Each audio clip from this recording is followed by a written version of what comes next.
And good Wednesday evening, everybody. How are you? It is good to see you, and it is good to be seen by you. Welcome to the show. I am the one and only Bill Sylvie, aka the Dungeon Delver, coming to you live, loud and clear from an undisclosed location somewhere within the swamps of Central Florida. And welcome to Wednesday. We are at the midpoint of the week. Normally, this would be the time when I would tell you guys, hey, Kyle's going to be on here, or we're going to do a deep dive on yada yada, or whatever. Now I'll definitely open up the floor to some D&D chat that I'm sure you guys are going to want to get involved in. Guys, it's October the 1st, and that means a lot to a lot of people. It's the start of the spooky season. I always like to kick it off with just a single still frame from the movie Halloween, and Haddonfield right across the middle. You know the one. If you follow me on social media. It's National Black Dog Day, and well, I have a black Labrador, Zeus. So ups to the black doggies out there. It happens to be the day, October the 1st, that Gary Gygax incorporated TSR so he could sell a little game that he had put together. I bet you didn't know that. That's some fun trivia, right? So I have been teasing for many weeks to you guys that I had decided what was going to be the 2025 holiday gift. Now, if you're new here, if you've just recently subscribed and you don't know what I'm talking about, last year I had some extras around the house, not used things, new things that had just kind of come my way. Mathams, I think Bilbo Baggins called them. And I thought, well, what better to do with them instead of loading them in a box, or going through the tooth pulling process of trying to eBay them, or they just sit and gather dust, whatever. Christmas was right around the corner, and I said, you know what? You guys do so much to help keep this great big bus on the road, to keep this ship on an even beam and above water. I wanted to give back to you guys. I wanted to give back. And so we did that. And we did 4 weeks during Christmas, except I ended up skipping a couple of weeks because I got busy. And then we just ended up doing the rest of them on Christmas night with Mrs. the Dungeon Delver. But we had 4 drawings. We gave away a Jack's Arcade mini Pac-Man machine, a new one. We gave away the Icons of the Realms. That's Dave Sutherland's Red Dragon from the 1977 Holmes introductory D&D set, realized in a miniature. It's actually quite gorgeous. We gave away the D&D cookbook, which is actually, I mean, it's a new thing, but it's actually pretty good. And there's Greyhawk stuff in there, which kind of really surprised me. And we also gave away, what was it? Oh, a Mobile Suit Gundam model. It was a new old stock, if you will. I was gifted it decades ago by a friend. It had sat in its box. I was never going to put it together. I know that. I know me. I mean, if I've ever panned the camera over and shown you my shelf of shame, you know what I'm talking about. Yeah. We gave away those 4 things, and I wondered about what to do this year, because I wanted to do it again because you guys seemed to like it. And I was going to do that again this year, and I kind of wondered, well, what to do. And I was kicking it, maybe 3D print stuff, something like that. And it just so happens that there was this interesting overlap, because back in the summer, well, let me show you something. I've got, in addition to this white box OD&D set here, which is complete, I've got all the supplements and 3 loose books. These are all autographed by Dave and Gary. And I wanted a box for these. I wanted a box for these, and obviously nobody sells just OD&D boxes, right? So I started asking around on social media, hey, does anybody know where I can source a little white cardboard box? And then I would get brown shelf paper from Walmart or someplace, and I'd wrap it around it. And hey, I've got a wood grain OD&D set. And I just wanted one for myself. So that was my summer arts and crafts plan in a nutshell. And as it happens, a very hoopy fruit, as they say, reached out to me on Twitter and said, to quote Thunder from Big Trouble in Little China, I can help you. So this guy stepped up and said, not only did he have a source for those boxes, they were already wood grain style boxes. And I said, cool, can I buy one from you? And he said, no, you can't. I got 15. And I'm going to leave the story there because I've got somebody sitting, waiting in the wings right now. And I'm also going to zoom me in a little bit here for reasons.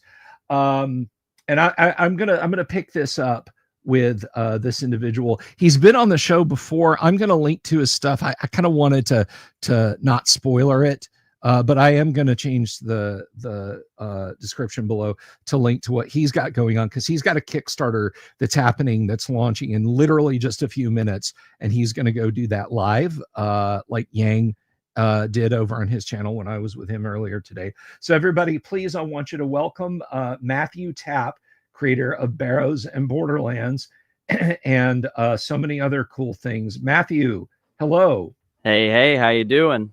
I'm doing fantastic, man. And I just want to say it.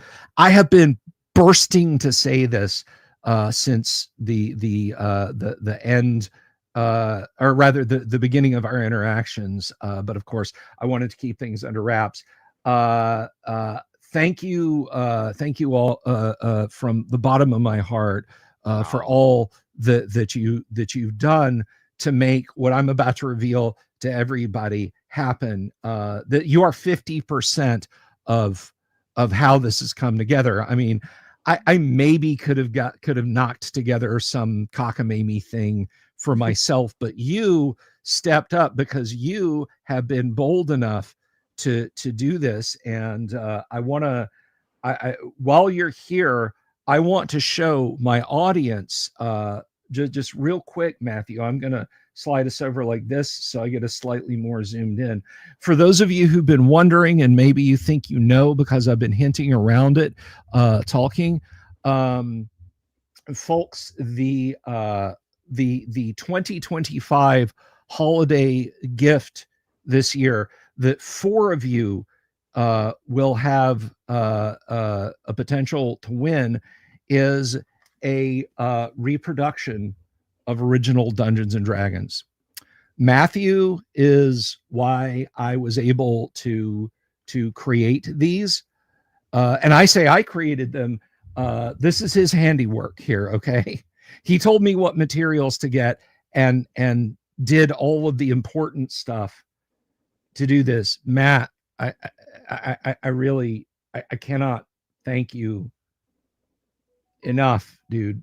Well, you're definitely welcome. I was happy to have done it. As soon as I saw you reach out, I was like, oh, I've got to do this. This is an awesome idea. So, and you know, I have to tell a funny story. I pulled my hair out trying to get these centered and cut right and everything, which has nothing to do with Matt's layout. It has everything to do with the fact that Matt has professional printing gear. I have an $89 inkjet printer and a laser, a very expensive but black and white only laser printer that someone gave to me that I'm working off of. Matt has print shop quality stuff. So I was, and Matt and I sat down. I voice called him earlier in this week, and we talked about some other stuff. But I said, Matt, I'm going crazy with the margins and the spacing, and he was like, well, maybe this size. And then we started pulling up other pictures online of OD&D sets that Gary and his family assembled in their living room at the dining room table back in 1973 and 74. None of them are uniform. Not a single one. Some of them, the paper goes almost all the way to the top and it's very narrow. Some it's a bit more square like this. Some it's a little to the left. It literally was Heidi holding one up that she'd cut out. Daddy, is this okay?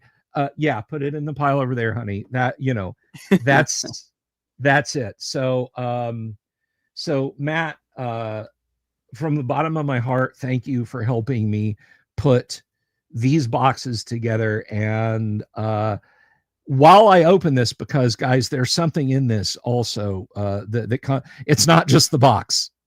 Okay, it's not just the box. Matt, do you want to add anything? Yeah, no, I mean, like I said, I was excited to help out with it, and I thought it was an awesome idea. And I know you brought up like sort of our text back and forth, but that was a fun little finding those old pictures of the boxes, and it made me feel a lot better too, because with Barrows and Borderlands, I spend an exorbitant amount of time lining it up to the edges, and I was like, okay, I feel much better now. I was like measuring millimeter. I'm like, it's 17 millimeters over here and 16 millimeters over here. It's not even. Exactly. And it doesn't matter. It literally does not matter. Yeah. And I will also add that these boxes should hold up for much longer than the actual original ones. So I know on the actual original D&D box, it was copy paper that was glued to the box. Mm. These are better labels. They'll hold on. If any of y'all have a Barrows and Borderlands set, it'll hold up like that. Yes. These are vinyl stickers. So yeah. And but yeah, you brought up earlier, I've got a Kickstarter going on, and that's going to be interesting. That's why I'm only staying for a little bit tonight. But it's funny. So the Kickstarter itself actually went live last night and has already been funded. It got funded in the first hour. So we were gonna like hype it up tonight on the stream, and then it was like an hour later, it was already funded up. So that's pretty cool. Well, I mean, the care you put into Barrows, the Barrows and Borderlands sets, which come in these boxes, these same boxes. Yes, fetch one, please. That doesn't surprise me in the least. Yeah. So what Matt's got in his hand there is this very same box. Now, speaking of the boxes, for those of you potentially who are interested in entering this contest, let me show you. I said it was I said it was a game you could play, something you could put out on the table and play. I kind of fibbed. It's two things, because I'm including a copy of Chainmail. This is a cardstock cover copy of Chainmail, a reproduction of 3rd edition, which were, what is this perfect bound or saddle stitch? What do they call this? Saddle stitch. So yes, Chainmail was saddle stitched, and here are the OD&D booklets. Now, those of you who are worried I might be kind of treating this roughly, this is not one of the 4 this is probably mine, or I'll give it to a frenemy. Now, also included are going to be the pullout sheets. I have a set of printed pullout sheets. But here are the booklets. The titles are the same color as they were. One thing color-wise that you might notice if you've ever researched this out there in TV land is these are not parchment colored. And Matt, you discovered that was not a thing, right?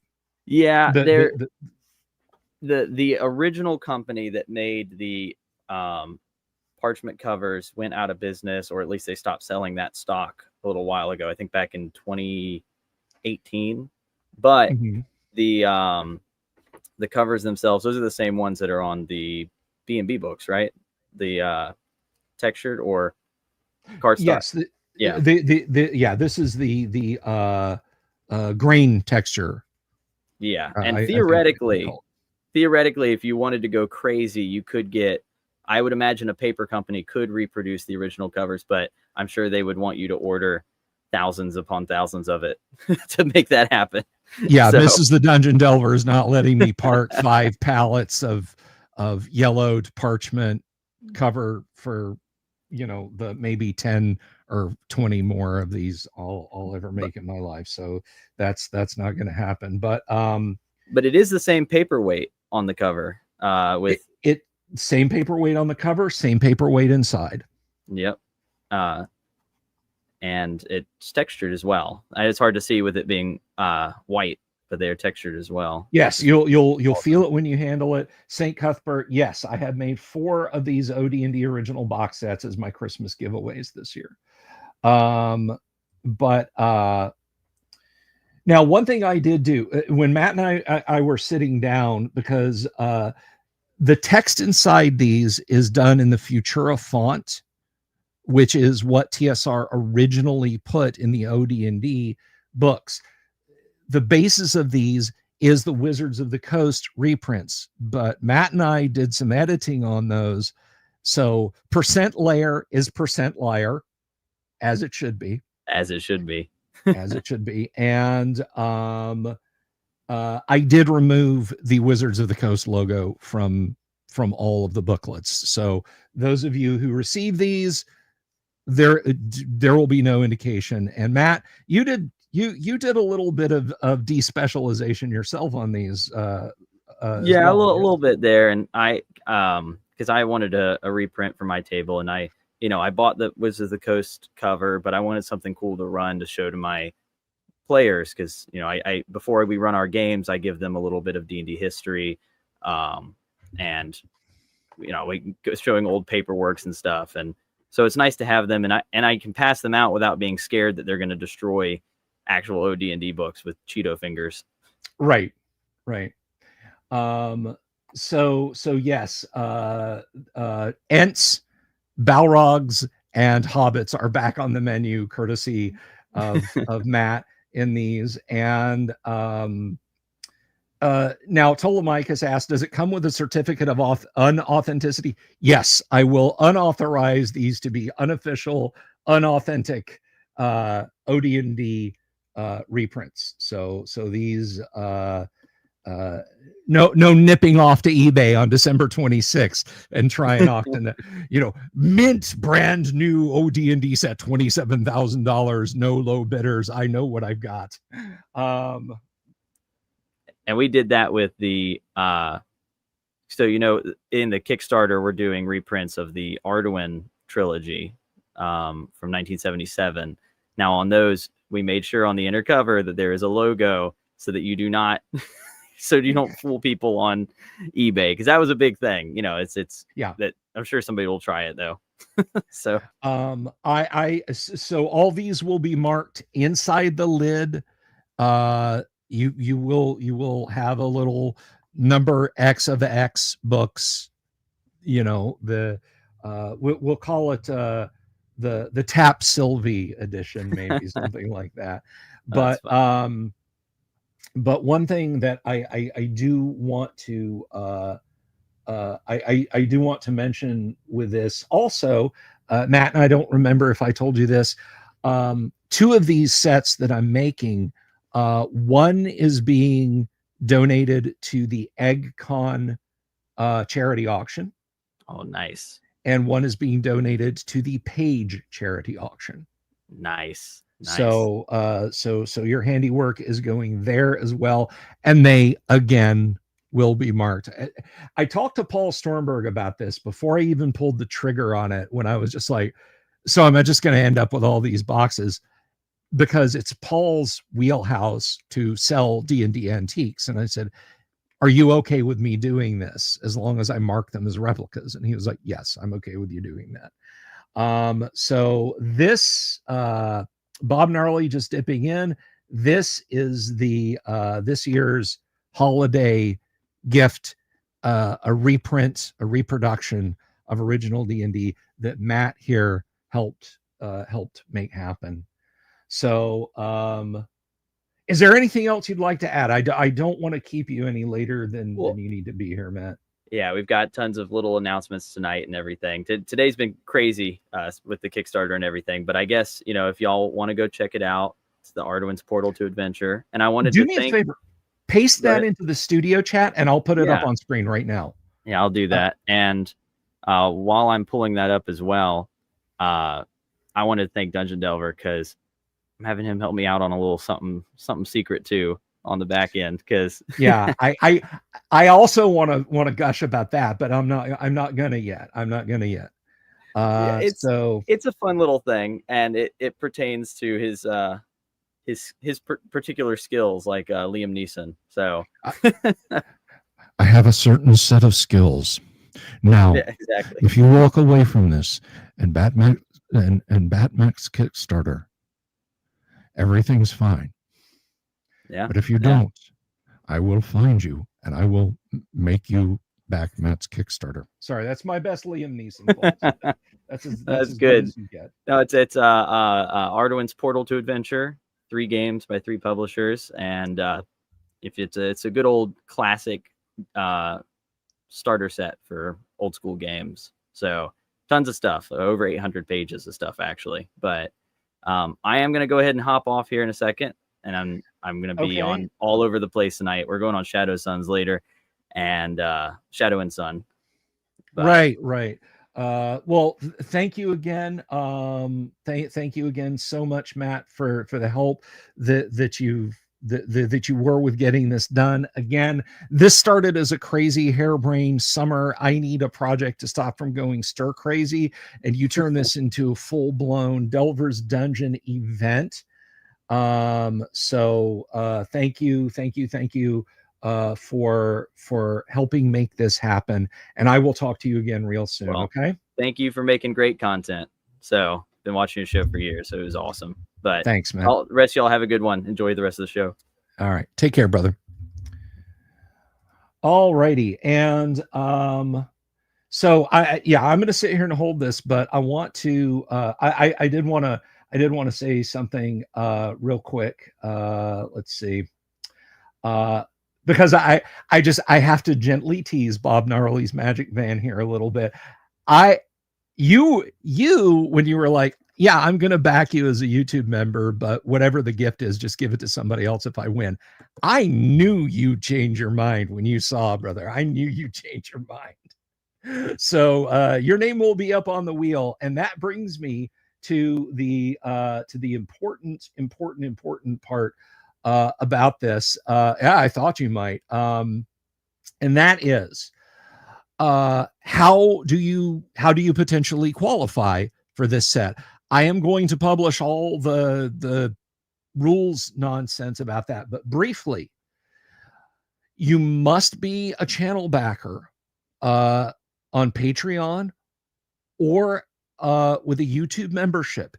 You can be at the lowest level of support. I don't care if it's at $10. I don't care if it's at $5. I don't care if it's at $1.99 on YouTube or $1 over on Patreon. But I will tell you, you have to become a member no later than October 31st. I will beat this drum until October 31st. After that, you can absolutely support us on Patreon and or YouTube memberships after that, but only those signed up at that point will be eligible for a chance to win. And you have to stay through the end of December. So you're basically, at worst, you're in it for $2 if you go the least expensive route over on Patreon. And something else I want to mention about this is no, I'm a great guide too, Barrows, Matt. I think I am. But something else I want to mention. If you are in a foreign country, and I have folks as far away as Chile, Australia, New Zealand, folks over in the UK, the continent. who are fans of the show, and you might be considering jumping into this. I will not exclude you. We will have to talk about shipping. Okay. We will have to talk about shipping, because shipping overseas, and overseas, by the way, includes Canada, which is dumb. You know, it's like I live in Toronto. That's like an hour drive from the border. Well, congratulations. It costs bucks to ship. We will we'll negotiate. We'll figure it out. But international shipping rates are very owie, and they're probably not going to get better. But this is open to all the folks who want to do the Patreon support. If you're not already on Patreon, or if you're not already a YouTube member, Michael Dale has been a YouTube member for 22 months now. It's almost 2 years. Does Pineland count as a foreign country? Possibly. I'm not sure. And now I want to bring somebody else on, because this is the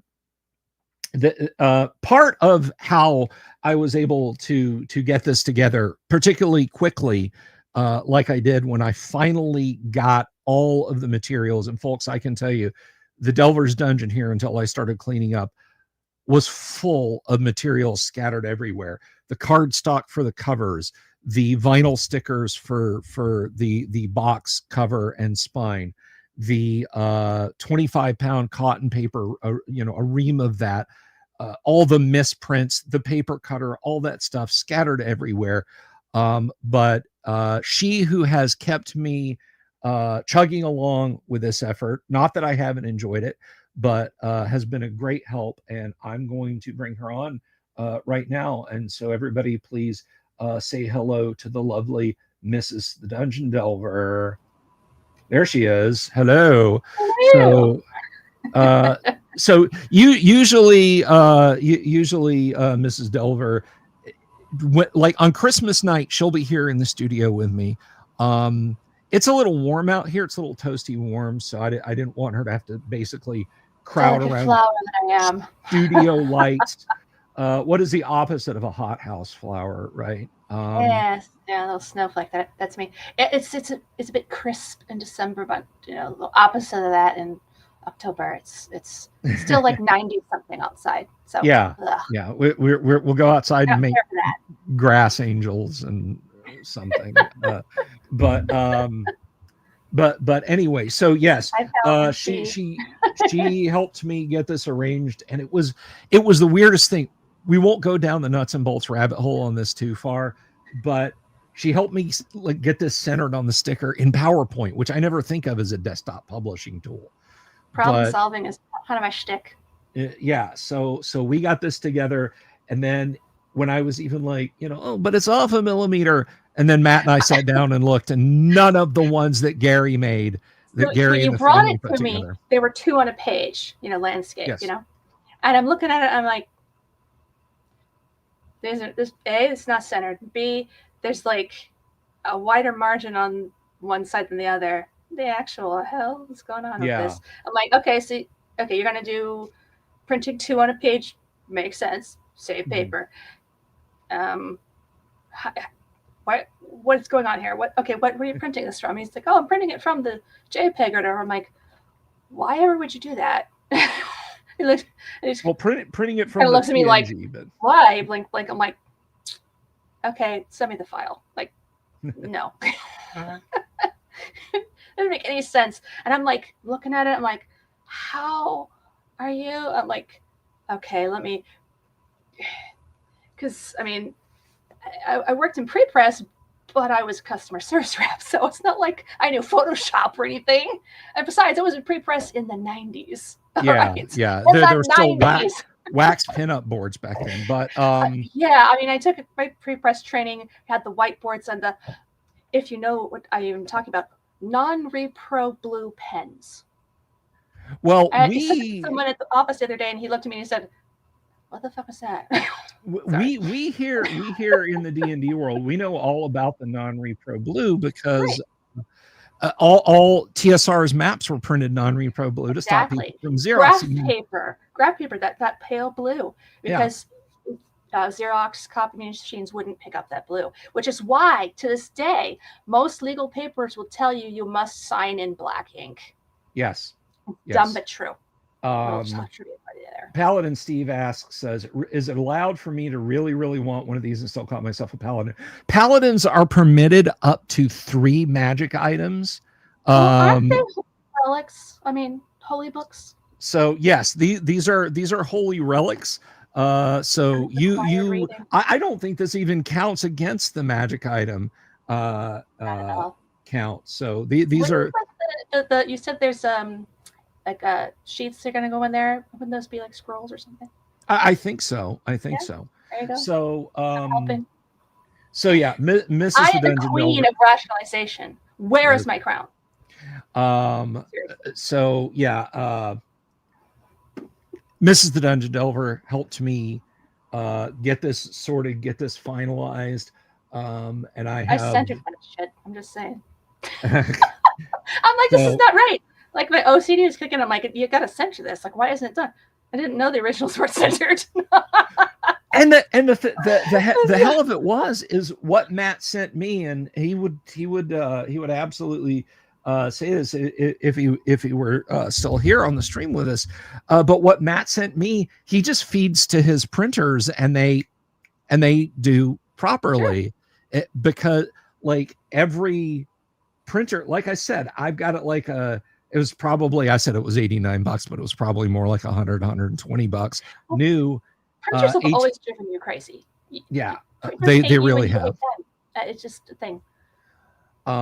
Yes, Kyle, it is the original 3 books and chainmail. So if you don't want to use the alternate combat system in original D&D, but you want to use chainmail instead, chainmail is included. Or maybe you just want to go down to your basement and mold some hills on your sand table and get your Elastilin Knights and your 54 millimeter sandbox.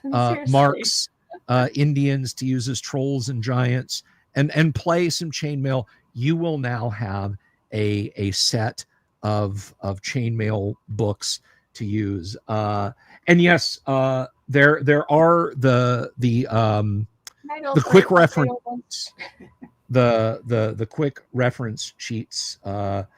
Thank you, great old ones, for tuning in. But so this is chainmail, it's OD&D, it's the quick reference sheets.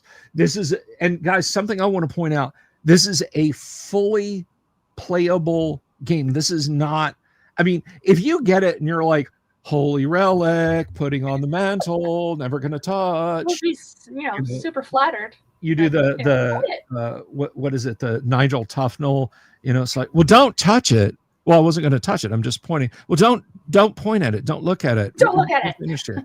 Yeah. I mean, if you want to do that, that's up to you. If you want to rock into the comic store, thank you for your membership, St. Cuthbert. If you want to rock into the comic store, after you get this and be like, okay, guys, we're playing D&D clunk and start gaming with it. It's absolutely suitable to that. There's nothing in here that is like not usable. If you're worried about the books, like if you're like, I'll never take the box anywhere, but I'm a little concerned about the books, I will tell you how to make the books. I can't tell you how to make the boxes because you don't have an industrial box making facility, and you probably don't have the many thousands of dollars it would cost to buy these at scale, so you could get them for a couple of bucks a piece. But I will gladly dish on how to make the individual books if anybody out there is concerned about that.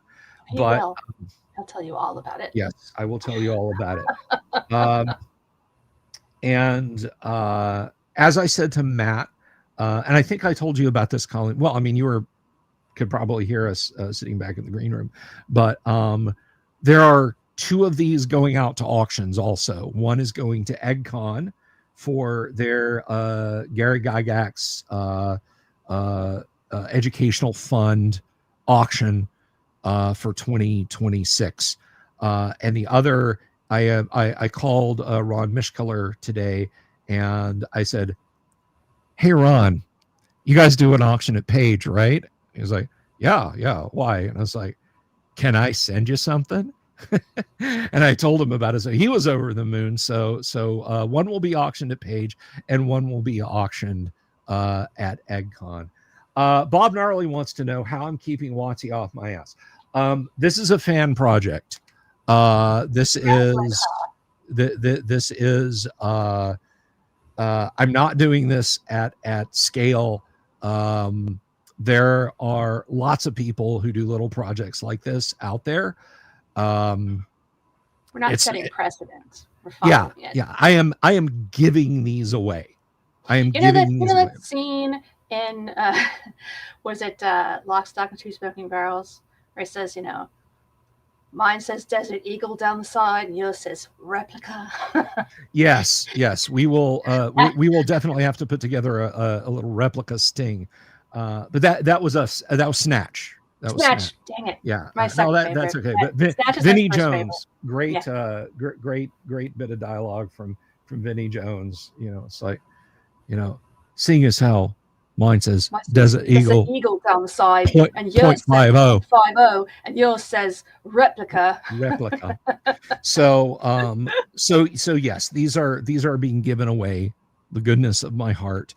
If I would be. Yeah. In other words, they're not weaponized. Yeah. I would be constantly keeping my eye, one eye over my shoulder, if I was attempting to sell these on the open market. But so I honestly don't think that they would come after me for making a bunch up in my dungeon and then giving them away.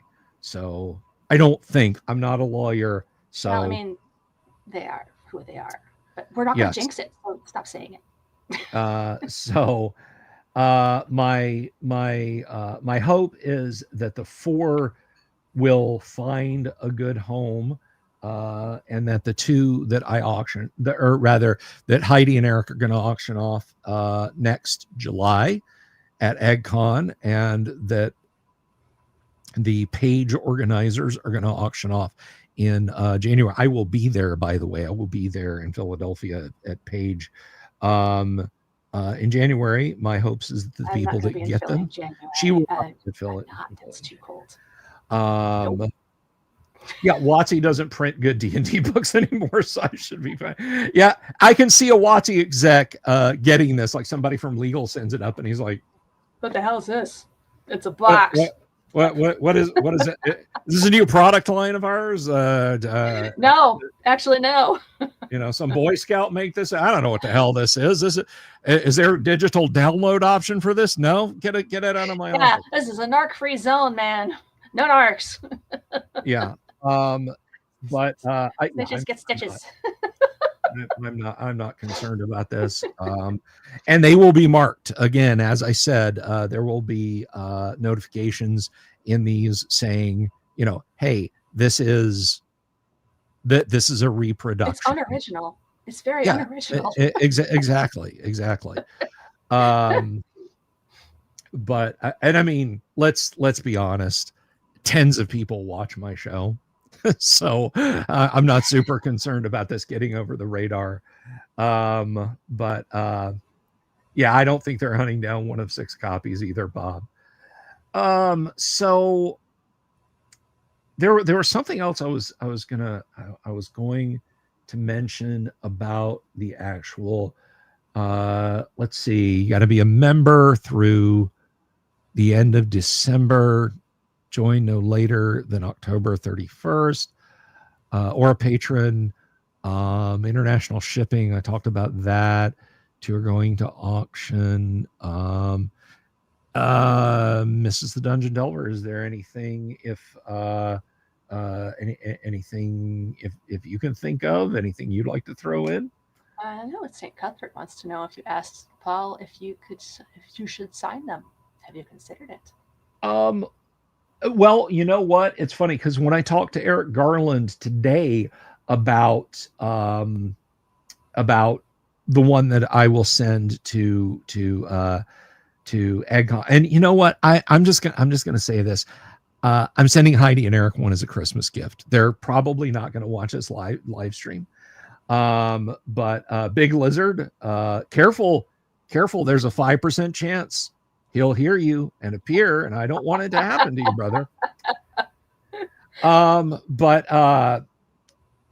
Yeah, various people that have thank you, Bob. Bob says I punched way over my weight class.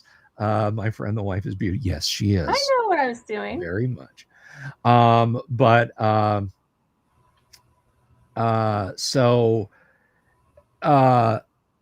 Yes, various people that I've talked to who are going to receive these outside of the 4 that I'm drawing for have said, hey, would you sign this? Like the one that I send to Heidi and Eric as a Christmas gift will have a personalized message.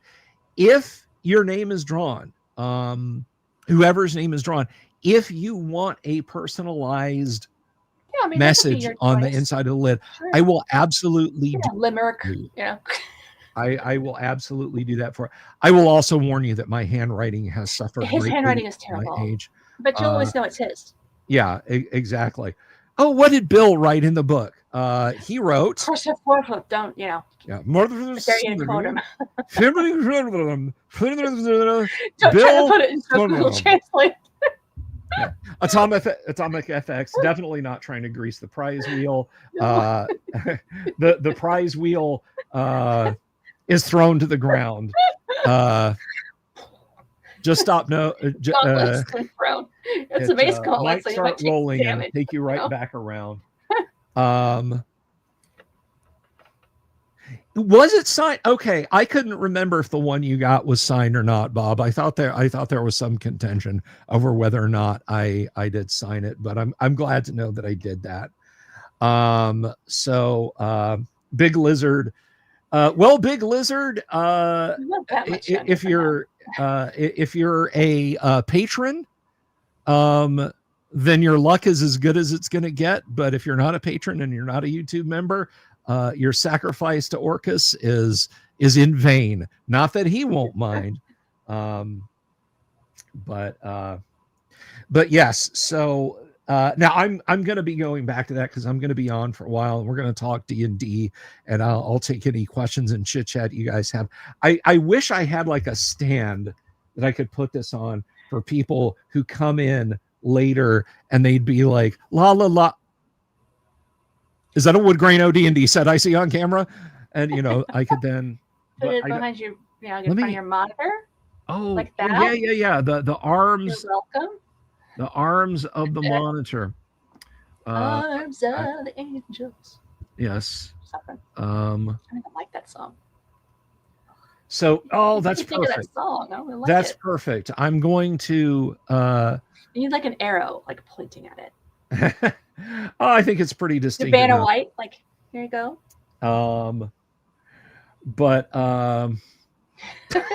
Kyle Johnson, thanks on winning the raffle and supporting my show, you asshole. Yeah.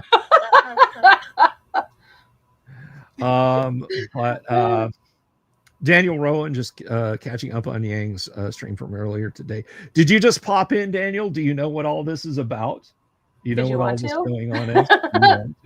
Because I'll tell you, say it all again, Daniel, just for you. Over again. All right, so you're all caught up. Okay, we don't have to recap it all just for Daniel because they're special. Is that the whole thing? Exactly. Daniel's a good guy. Okay. Daniel's from way back when. Captain Infinity, Time Travel Police. Good to see you. Long time listener, not first time chatter. But thank you again for the super atomic FX. I appreciate that. So Yeah, you know, this set, I again, I have to say, when I wanted to go looking for the wood grain box, I had no idea how far down this rabbit hole I would fall. Michael Connor, what did you miss? Well, let me Everything. ask you something, Michael. Let me do something real quick here. See if what do you see that's a little different and perhaps unusual on screen right now?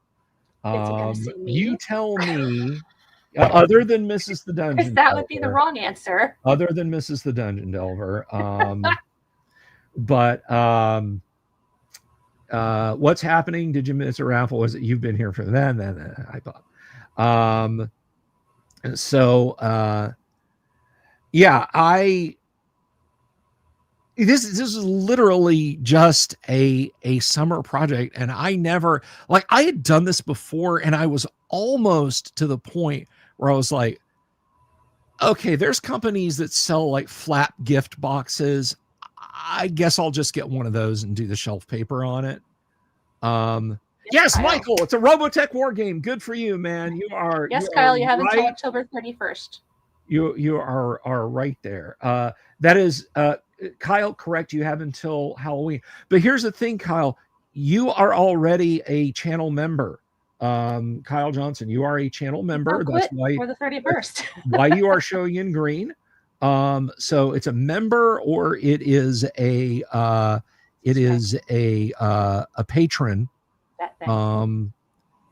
And it can be, again, at the lowest level, guys. I'm not here to put the screws to you. If you're like, man, things are tight, I would love to have a crack at one of those, please jump in for just the $1 $1 a month over on Patreon, and spend $2 if that's what you want to do. Don't feel like, oh, I got to jump in and I got to, I got to do a thing. And Kyle, if you haven't, yes.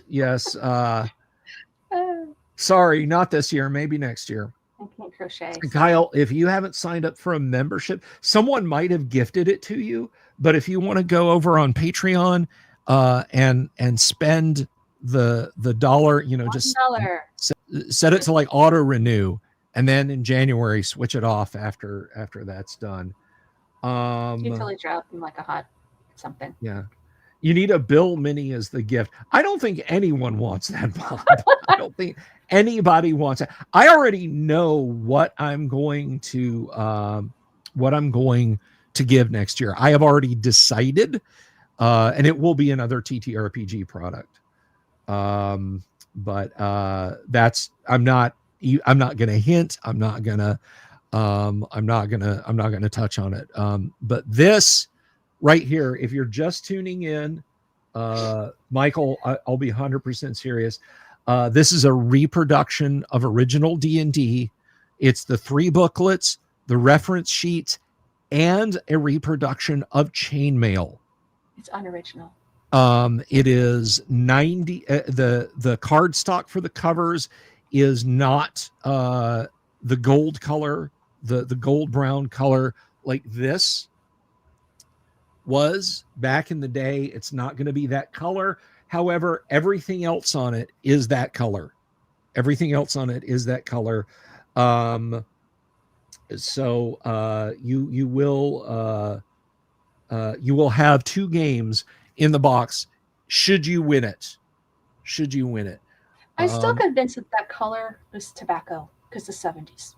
I think you're absolutely right.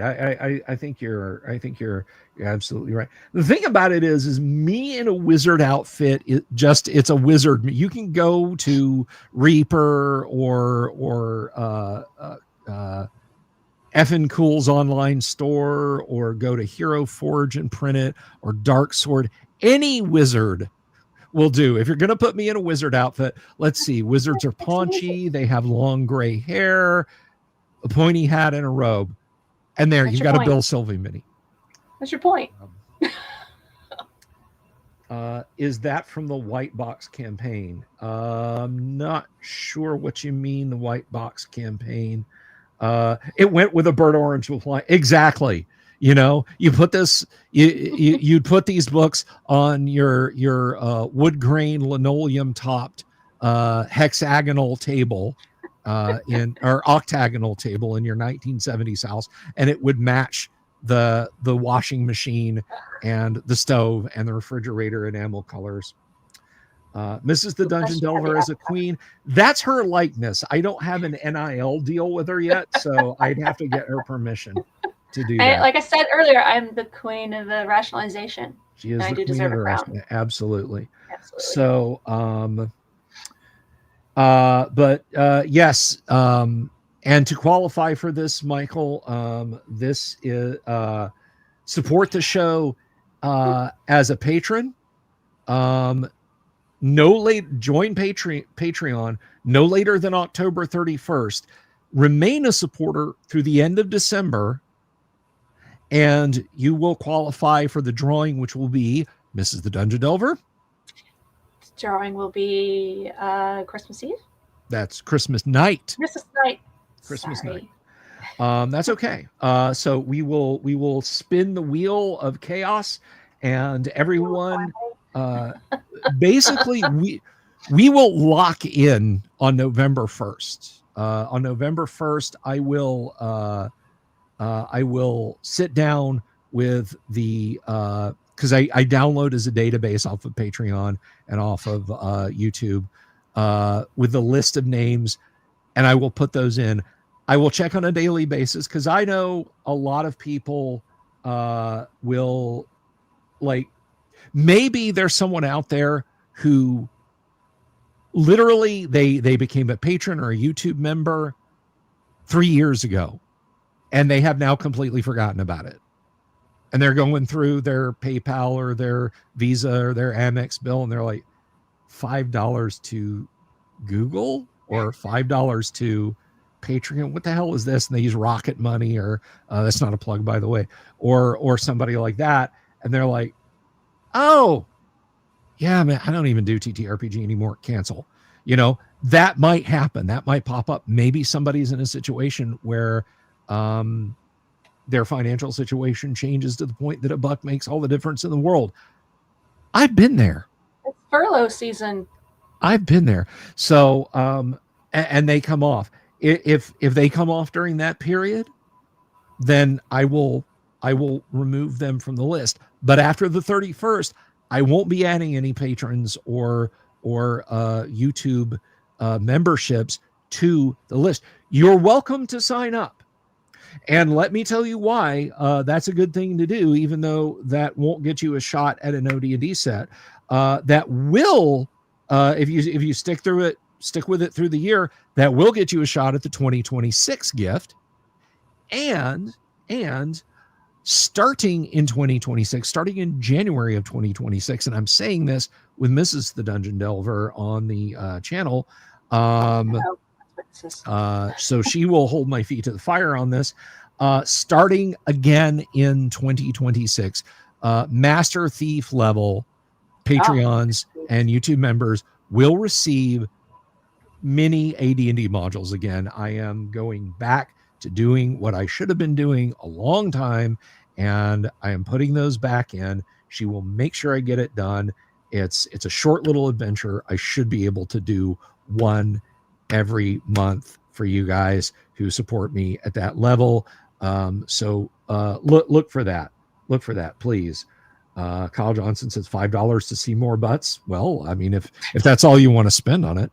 I don't like but so yes, that is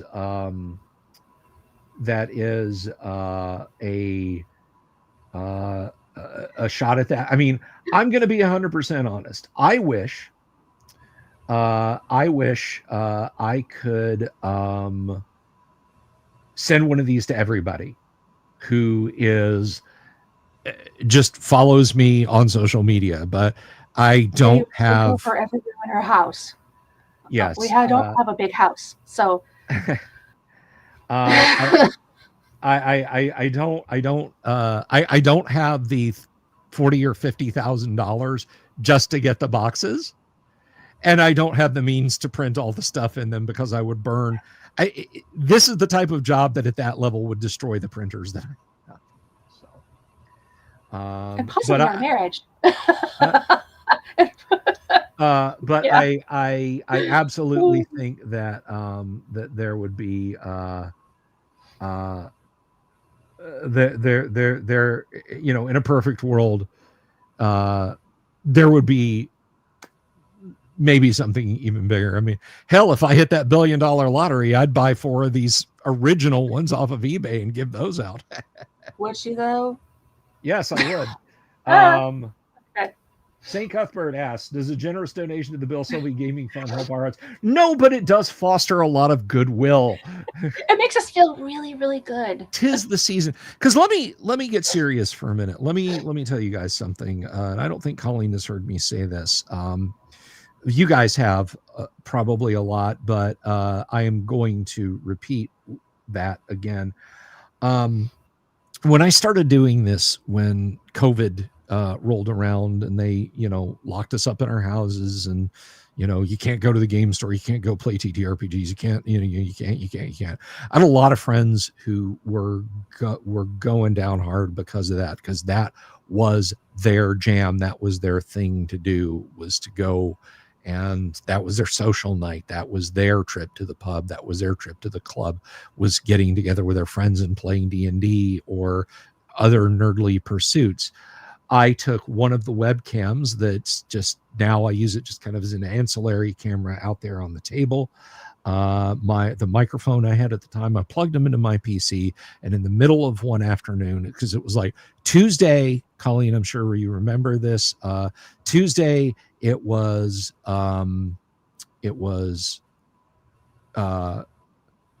everything was normal.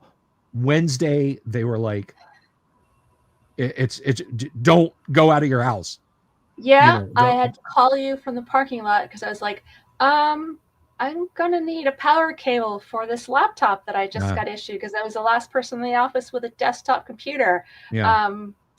And we're all being sent home, and the tech had to go and help one of the big bosses because he had to leave and I had to leave. I've got a bunch of stuff in the car. Yeah. So and you have a spare monitor, because I know I couldn't bring a monitor home.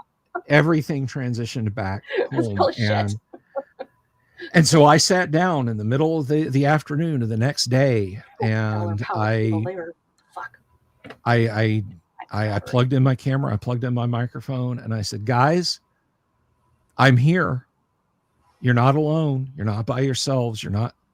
There's somebody on the other end of this, and your games don't have to end. Your games don't have to end. Because by that point, I had been gaming online for 6 years. I had been gaming virtual tabletop. We had it down to a science. And that group, we still game together to this day. It's 11 years now. We do, and sometimes they're really loud, and it's really funny. I'll be in the living room with our older daughter, and we, doing our introvert thing together, alone in the same room, and I'm reading, just doing games, and we've got TV on, and we'll hear him doing his voice, wow, and loud, and we look at each other and just chuckle and go back to what we're doing. He's just gaming, doing his thing. So I just talked to people, it was just kind of me just rambling, and I was surrounded by RPG books, and I said, hey, have you guys ever seen this? I'd grab books that I knew a lot of people had never seen because they played new D&D, and I just started putting that stuff out there, and it just gathered steam, and I said then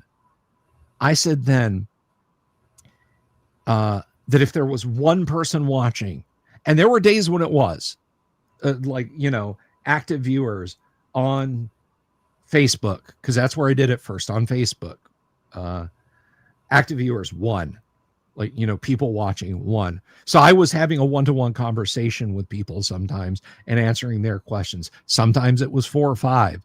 I get my heart would leap if I saw it approaching 8 or 9. The the first guest that I ever had, the first TSR alum who ever came on the show, was the artist Darlene, formerly Darlene Peakle. And I had 11 people watching, and I was like dizzy from the attention. It was wonderful. But I always maintained that. And then when I started dual streaming between here and Facebook, and then I moved all the way over here permanently, I've said it and I mean it. I do this for you guys. I do it for your fun, for your entertainment, for your education, for a place where you can come and decompress and laugh and hang out in the chat. But if it was one person that needed to hear another living human being talk, I'd still do it. If my audience, if my, number of subscribers on YouTube was 2, you are automatically added as a subscriber of your own channel when you set up a YouTube channel, which I think is kind of nice of them. Mark this day in your book. I said something nice about YouTube, but so if it was me and one other person, I would do this. Kyle Johnson, yeah, you're OG, man. You remember when I hit 1,000 subs. And then when all that bad shit went down with Wizards of the Coast fucking up the OGL, I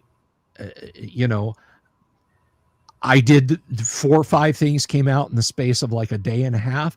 I did a video on each one of them. I went to bed on January 16th. I woke up on January 17th, and I had gone from 1,525 subscribers to nearly 3,000 overnight. Yeah, like doubled. I was getting pushed up on to the front of YouTube's page, according to people who were, they would like log in. They would not log into YouTube with their account, but they would go to YouTube on computers that they had not used before. So like they hadn't viewed my videos or anything. And YouTube was like, this guy's reporting about something bad that Hasbro and Wizards are doing. And it's getting a lot of views. But through all of that, I have wanted to do this for you guys because you guys are there for me. This is the woman that you helped send to Lake Geneva when we went to GaryCon in 2023. I have been able to say, don't worry about gas, I've got it covered. Don't worry about groceries, I've got it covered, to her because of you guys, because of what you do for me. Don't ever think, and it irritates me, and not many people do it anymore, but it irritates me when people will like super a couple of bucks and say, I'm sorry, this is all I can give. I don't care about the amount. The fact that you are taking money out of your own pocket and putting it in my hand and helping keep the lights on. I have these lights. I have that camera. I have this microphone, these monitors, this computer, this soundboard, this Twitcher deck. You guys do. I'm sorry? I don't pay for those lights and everything. You guys do. No. I have all this stuff for you guys because of you guys. Now, if it was the webcam that I bought and the microphone that I bought and I was still sitting over at that table, that'd be fine too, because I would still do it for you guys. So things like this and the gifts that I gave last year and the gifts that I'm going to give next year, God willing, if the good Lord lets me be here again for another round, that's my way of saying thank you. That's my way of saying thank you to you guys. I wish I could give every one of you one.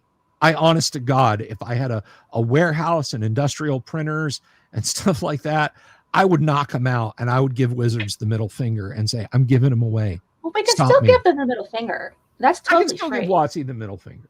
Absolutely. We can totally do that every day. I'll give them 2. I have 2. They're free. So while I'm feeling thankful right now, I do want to mention that I kid about my org chart is a rectangle when it's really it's a couple of rectangles with a straight line going this way, and in the other rectangle is Mrs. the Dungeon Delver. And of course, I've got my Australian co-host Kyle, the Viking Hat GM. He's a great help. Now, listen, he's not here, and he's probably not going to watch this later. Kyle, if you're out there, cover your ears and cover your eyes. I'm going to try and get him one of these sets. Kyle absolutely deserves this, and it's going to cost me an arm and a leg to get it to him, but I am going to get him one of these sets. Well, then you can only give Watsy one middle finger. Yeah. So Bob Gnarly's asking, are we coming to get no, I can't afford that trip, dude. The laminates are a couple hundred, the flight is a couple hundred, a room is you know how much it is. You know what it costs. It's fun, but it's a lot. Yeah, I can't. I just can't. But the Tuesday night TPK raffle. Well, Grimhammer. The typeface in these books, the ink color is black. You know what else is black, Grimhammer? I'll let you say it. And the text is red, black and red. So I'll just let you deal with that, Grimhammer. I would love to go to Claricon one day. I would love to go to Claricon. Yes, that's right, Grimhammer. The drow.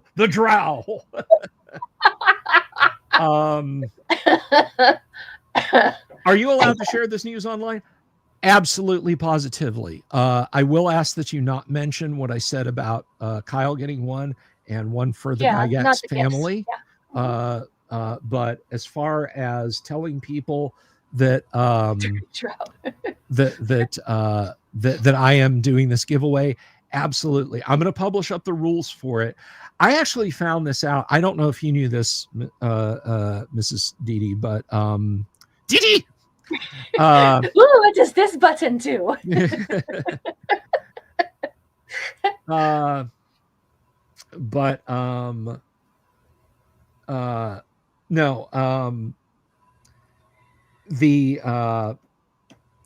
the hell was I going to say? I asked you if you knew this. I don't think you know that. Oh God, I got on the Dexter's Lab thing and it just sort of went away. Sorry. That's okay. That's okay. It'll come back to me. It'll come back to me. Oh, mentioning this online. Yeah, mentioning this online. Absolutely spread it out. The thing that I was going to ask you if you know, the FTC, the Federal Trade Commission, they will look out for little things like this. Little tiny giveaways like this, church bait giveaways, whatever. If people make enough noise about, this is a giveaway, this is a sweepstake, you can get some scrutiny on those things. So I have to be careful with the rules that I set for this. Captain Infinity says, "What did I wander in here for?" Well, we're having the OD&D giveaway. That's what I've been talking about. There's always rules. There's always rules. Well, the FCC, I'm not super worried about, Bob. It's the FTC, the Federal Trade Commission, and they cover things like contests and that sort of thing. Here's a perfect example. You're having too much fun. Watch out. There was a computer company. There was a computer company called Artisanal Computers, and they built high-end PCs, and they would do giveaways on their Twitch live stream. There would be a tech in the back building some hyped out glow in the dark, looks like a Japanese semi truck. It had so many Christmas lights on it. It's made out of like bread and salami, artisanal computer. Style. And the guy would be up there hyping his company, and they would do partnerships with streamers to build them streaming computers. Pro tip, by the way, if you're thinking of getting into streaming, spend $200 and get yourself a Xeon workstation. It's got It's got way more than enough CPU grunt to handle everything you need to do streaming. If you want to know more, reach out to me on social media and I'll help you with that. Captain Infinity, that's okay, man. Bless you anyway.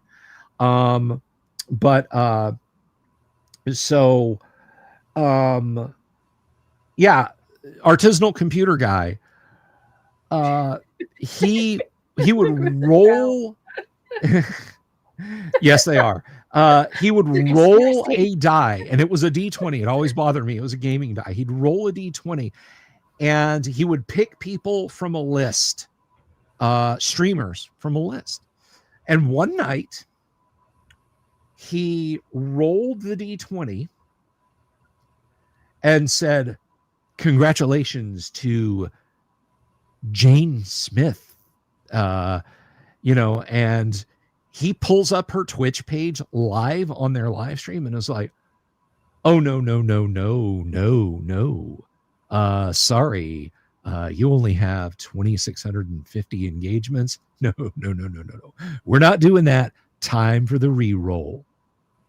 He gave her the prize, cited a rule he had never stated before. Oh, fuck that. And then took it away from her live on the air. He took it away from her live on the air. Dumbass. That basically took his multi-million-dollar computer company down the tubes. And as soon as that happened, like rats leaving a sinking ship, employees and ex-employees started coming out of the woodwork saying, "Yeah, you know what? This guy's a piece of shit." Not just because of that, but okay, and they just Brooks, stay stupid. Thanks. We're gonna catch you. Yeah. Yeah. So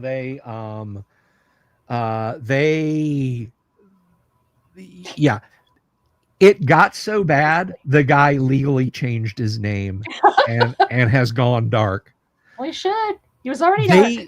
They closed so quick that their facilities, because again, he had the FTC coming after him. You don't want them to come after you. You don't. Steve from Gamers. Don't fuck with the FTC. Yeah, that is Mrs. Dee Rabbit Wrangler.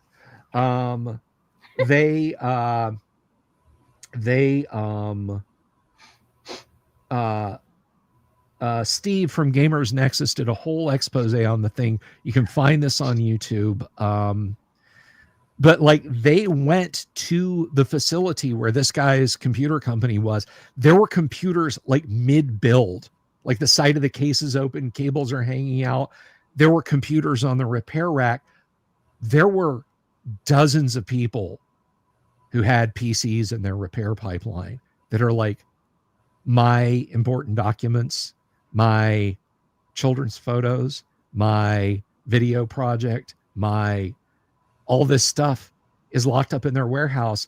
And because they were also in tax trouble, because he was a tax fraud too, it's all gonna sit there. All that stuff was going to get auctioned off to the highest bidder. Oh, shit. So what I understand was happening was Gamers Nexus was basically going to come in and try and outbid everyone and then get with the people, like go through the documents, sell back their stuff, and get with the people and give them back their computers to try and make it right. Give it back. Okay. All right. Yeah. No, Gamers Nexus is righteous. Okay. Sorry. Gamers Nexus. You know I'm terrible with names. Sorry. So I don't know what happened with that initiative, but the point of that thorny tale is he was a smartass on live stream and did the re-roll after citing a rule that was never listed in the contest rules, and took the prize away from a person. That won't happen. It's always something stupid, like serial killer who gets pulled over for running a red light and is only caught because he ran a red light. Right. But hey, it's just the same. Thank you. But the one again, I will say again that I'm not going to cite some funky rule. Folks who are out of the country, you're going to have to work with me on shipping. Okay. But you will be included. But you will be included. We keep it simple, stupid on the rules. Yeah. Your sign up time, anytime before the end of October 31st, 2025. You have to be a Patreon or a YouTube member. There's no level of that other than paid, because Patreon lets you become a free member. If you sign up for a free Patreon membership, thank you. You have to at least be at $1 level on Patreon to qualify. Yep. If you win it, you win it. And yeah, if you win it, you win it. It's as simple as that. If you win it, you'll drive down to Orlando and pick it up yourself. You know what? Let me tell you something. I did some drawings at the end of Guac one year, and Matthew Shepard was in Orlando. He had kin around here somewhere, but Matt Shepard met up with me, and I gave him his stuff. Good guy, great guy. So yeah, I was able to just take it and hand it to him. So absolutely, Daniel, if you sign up for membership or you sign up for patron level, and you want in on this contest and you want to come down to Orlando and pick it up, absolutely, I'm A-okay with that. I might show up too. Yeah. And in a neutral spot, because I'm not going to make you drive out to the neutral location. Yeah. I won't make you. Oh my gosh! No, you don't have to come find No, you don't. Not in the winter. No. But like, I'm priceless, but not worth 5 states drive. But yeah, I'm also not gonna make you drive into the piney woods where we live to get it. I will meet you. Bear's gonna bear. No. No. Yeah, I could just see that like the first week of January. Colleen, did we have to open the door, throw the box, get up before the bear, slam the door. Or we're just sitting in the living. We're just sitting in the living room. Wasn't Daniel Rowan supposed to be here? I threw it out the door. The bear roll against the bear. I think we just got an Amazon delivery from a vendor called Oh My God Crunch. Yeah. So yeah, no, you won't be driving. It's our front yard, but it's the bear's living room. Okay. If you win and you want to come to Central Florida to claim your gift, I will gladly meet you in a nice comfortable place. That's where that's where Matt Sherman and I met when I gave him his prizes. Southern New Jersey. It'd be high. You know that when Heidi and Eric invited me to EggCon last summer. Yeah, I'm not doing that, Doc. I'm not doing that. But thank you for the $5. You must locate Bill in person within 24 hours of the drawing to collect your prize. No, thank you. I'll go. Like I said at the beginning of the stream, I'll go Liam Neeson on you. You know. But what I do have is a certain set of skills. Now, if you come and get your prize, we'll forget about this, and everything will be okay. But it's not as good as his Connery. Magic Kingdom, defeat me in a contest or trivial pursuit. Stop inventing rules, guys. None of these are official. I'm not with these people. I find them amusing, but they it doesn't mean they're going to be official rules. I am highly amused by them, so have at it. Yes. You could beat me in a contest or D&D Trivial Pursuit. I don't know. It's like, what's I don't know. Color? I don't know about that, Daniel. I honestly don't know. Let me. So last year, first of all, if you guys are going to be near, I think it's. Oh crap!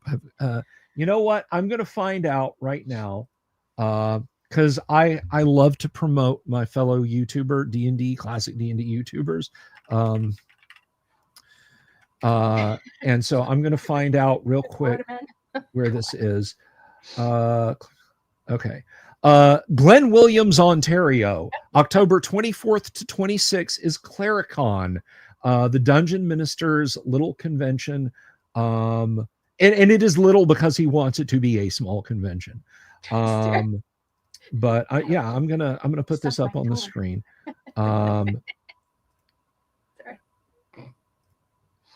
but yes, Claricon. But when Heidi and Eric invited me to EggCon last summer, not this past summer when I went, but previous year, 2024, when they invited me up there, they were like, so what would you say if we, invited you up to EggCon? And I said, well, after we get home tonight, Mrs. Dungeon Delver and I were having dinner with Heidi and Eric. I said, after we get home tonight, I'll put on my sneakers because they're more comfortable for walking. I'll pack a bag and I'll start walking. I'll winter in Tennessee, and I should be there by July of 2025. Yeah. This was 2024. Because that's the only way I'm going to be able to make it up there. And then when I get there, it'll be warm because it's very pleasant in Wisconsin that time of the year. I can sleep in the park by Lake Geneva under a bench, and panhandle for money to get food at 7-Eleven and everything. We'll DM for money. Yes, exactly. But yeah, so that I didn't have to do that. I didn't have to do that. But that's the joke. Yeah, it's like, hey, do you want to come and see me up in such and such? Yeah, I'll start walking. I'll be there next year. My beard would be so, yes, it would. I would walk into Lake Geneva with my beard brushing the ground. You could use it as a muffler, I could. Oh, didn't want to bring that back up. Have your beard to keep you warm. So this is, okay. This is an interesting, I honestly don't remember if I told Mrs. Delver this, but all kinds of things today. I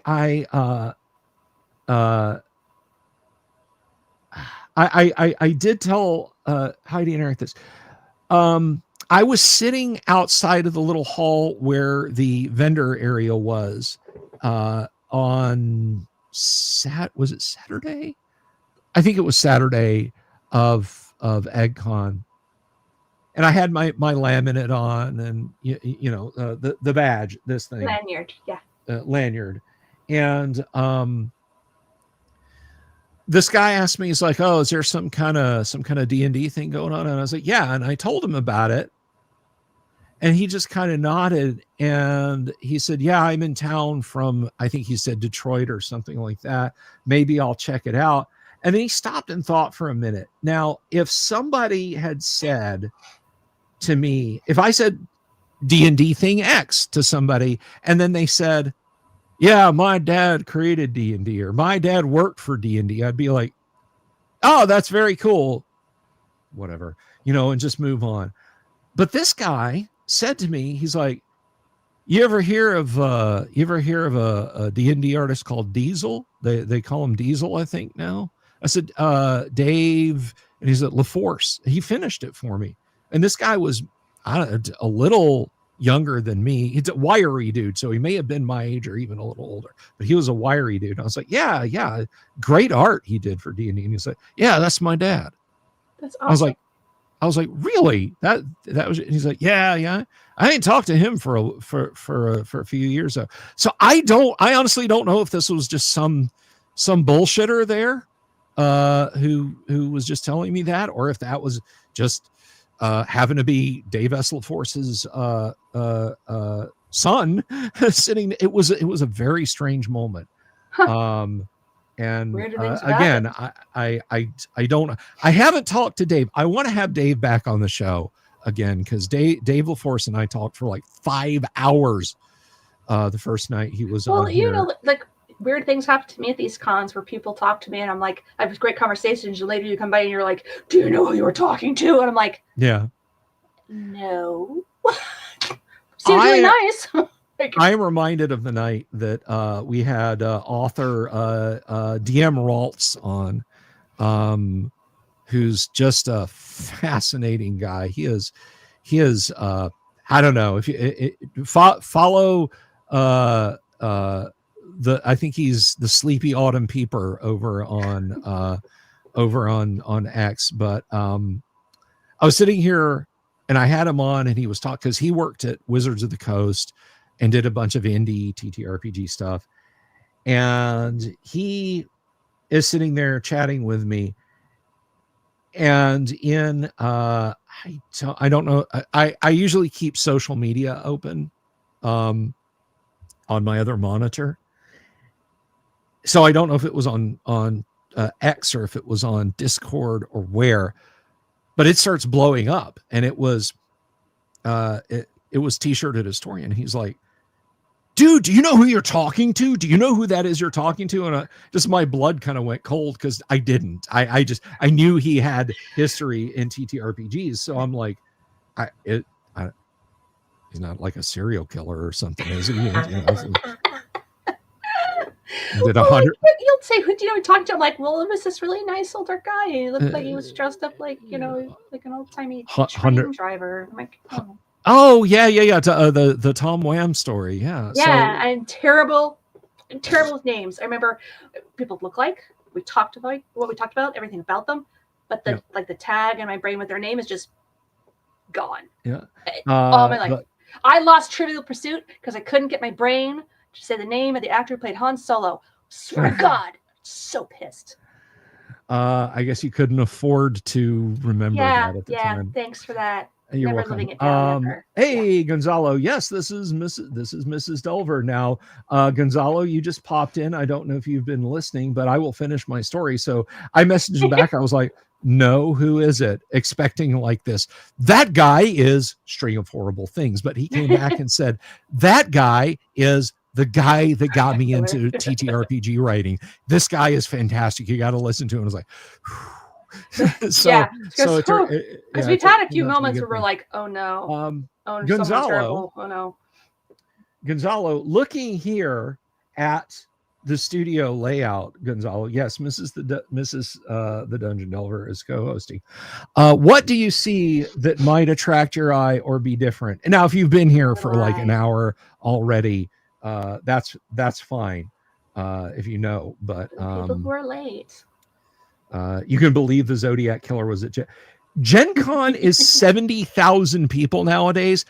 Now, let me tell you something. That's way too 70,000 people is roughly twice the size of the town I grew up in Alabama. Or, oh, okay. You saw earlier. Okay.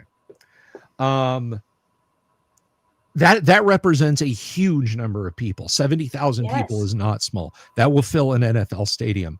That's way too many people. Sheer sociological numbers tell us that a given number of those people will be deviants, and by deviants I mean the deviant of psychological and sociological classification of deviant. Bad things. I mean, if you know there is a law that demands you clean up after your dog in your neighborhood, and you don't every day, you just him out and you let him poop, and you don't, technically you're a deviant. Drow. You're drow. Yes, deviants are drow. Good callback. that is it's a callback, a call forward, a call. I don't care. I love it. It's funny. On the right. He will not shut up about it. So he that person who does that has deviated from the norm. So yes. In a crowd the size of Gen Con, it stands to statistically. Well, it's got to be higher because it's 2.5 people that are attending Gen Con on any given weekend are serial killers. It is a statistical reality, That's good, Gonzalo. Thank you. I'm glad. You must be so proud. Thank you. That is great. I say that as an Alabama Crimson Tide fan. I'm sure that's not why you are proud of that photo, but sure. Orbital Air. Hi, Orbital Air. Have you been lurking for a while? Lurking like a drow? In the dark, perhaps. Yes. Get him, Grimhammer. The Dungeon Deviant is an amazing second channel. maybe over on Vimeo or Rumble, where I can have certain video content. No, he was talking about the sociologist stuff. No. Okay. That is not a good internet name. I think it's a great internet. You're a Jayhawk and your rivalry goes back to Josie Wells. Absolutely, man. Absolutely. Let's see. You just popped in 5 minutes ago. So Orbital Air, do you need me to recap what you might be seeing on camera right now, Orbital? Look, I thought you wanted to recap let's talk about serial killers and stuff. I mean, that's my jam. Well, everyone, Colleen's got to go and just click remove from chat. No. I never get to use my degree. Shut up. But anyway, Orbital Air. I will absolutely tell you. If you have been wondering what it was, no. We're recapping. Orbital Air. There is a that is a fantastic song, Gonzalo. I love the live version at the beginning of the Stop Making Sense concert is. Oh, I love that song. So good. It's a wood grain reprint of OD&D. That's right. Orbital Air. Our holiday gift giveaway drawing is for 4 wood grain OD&D sets. To qualify, you need to become a paid patron, minimum of $1. You can come in at the minimum level. If you go up to $10, it doesn't increase your chances. If you stay at $1, it doesn't decrease your chances. Or support us over on YouTube. The minimum on YouTube is $1.99. Which is weird, but okay. You have to join one of those platforms. If you join both, it doesn't double your chances. It's only one entry per person. And stay as a member or as a patron until the end of December. So it'll cost you $2 if you go through Patreon, $3.98 if you go through YouTube. And that will put your name on the Wheel of Chaos. We will spin that wheel on Christmas night. Turn. We will spin that wheel on Christmas night, and 4 lucky individuals will win an OD&D reprint. And inside this box is included a set of chainmail rules.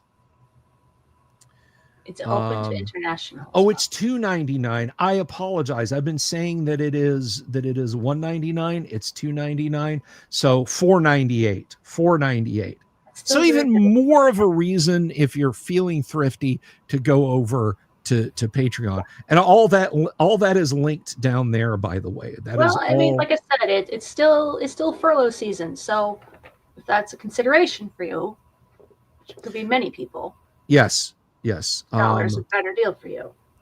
So if you sign up, if you sign up at any point between now and October 31st, if you sign up after October 31st, I'm sorry. Not a chance. So that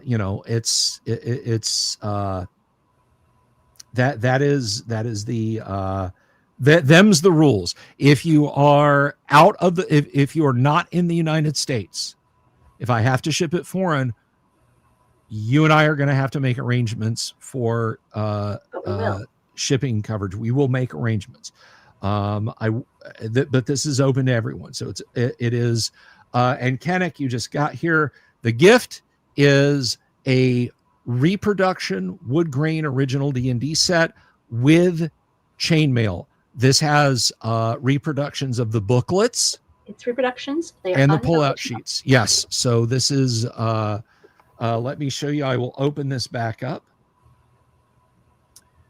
And it's not just the box. It is not just the box. The reference sheets are in the box. You guys know what they look like. I'm not going to pull that out again. but I will put the box back up there. So this is open to channel members on YouTube. This is open to Patreon patrons. Patreon is not a word, by the way, at least according to all the spell checkers, but patron is. So here are the books. Patreon is trademarkable. Yes, exactly. Let's see. I'm as zoomed in as I can be, but I think I can do this and get a little closer. All right. So we have Men and Magic. We have the Underworld and Wilderness Adventures, or Monsters and Treasures, the Underworld and Wilderness Adventures, and Chainmail if you don't want to use the alternate combat system in the books. They came out really nice. So yes, they're all coming out quite nice. I am printing these myself. They differ from the originals in color, in terms of the paper. We went down a big rabbit hole with Matt. I will die on that hill. It's hilarious. But Gonzalo said he had a chance. I had a chance to buy one for $50 in 1991, I think. $50 and I didn't. Hindsight's 2020. Oh. It's a Bill Sylvie special. Yes, Odu Sylvie will be spritzed into the box. But yes, this is what I am giving away. Yeah. But you know what, Gonzalo? Now I can make as many as I want. Well, not FTC. Now I did. I did purchase, and I've shown this to you guys many times before. You know about it. I'm trying not to drop this and cause an avalanche as I so often do, but I did purchase the OCE white box back here in 2005 before Gary passed away. It was $50. Sense of fame. It's an investment that I could part with in a pinch. The booklets inside are in mint condition. If you saw them, the camera wouldn't do it justice, but if you saw them up close, you would go, my God, those are in just absolutely amazing condition. And then we'd say, what are you doing? Don't touch them. But yeah. Now, in case you were wondering, like size-wise, how does that box measure up to this one? It is a little slimmer in terms of depth. I think it's similar, but it's a little bit different. I think it's about this. You know what? Here, let's see. Let's see. It is. One of these things is not like the other. So it looks like the OCE set is about it's about maybe a half an inch. Yeah. By a half an inch. And then as far as the depth of the box, it looks like about a quarter of an inch deeper, this one.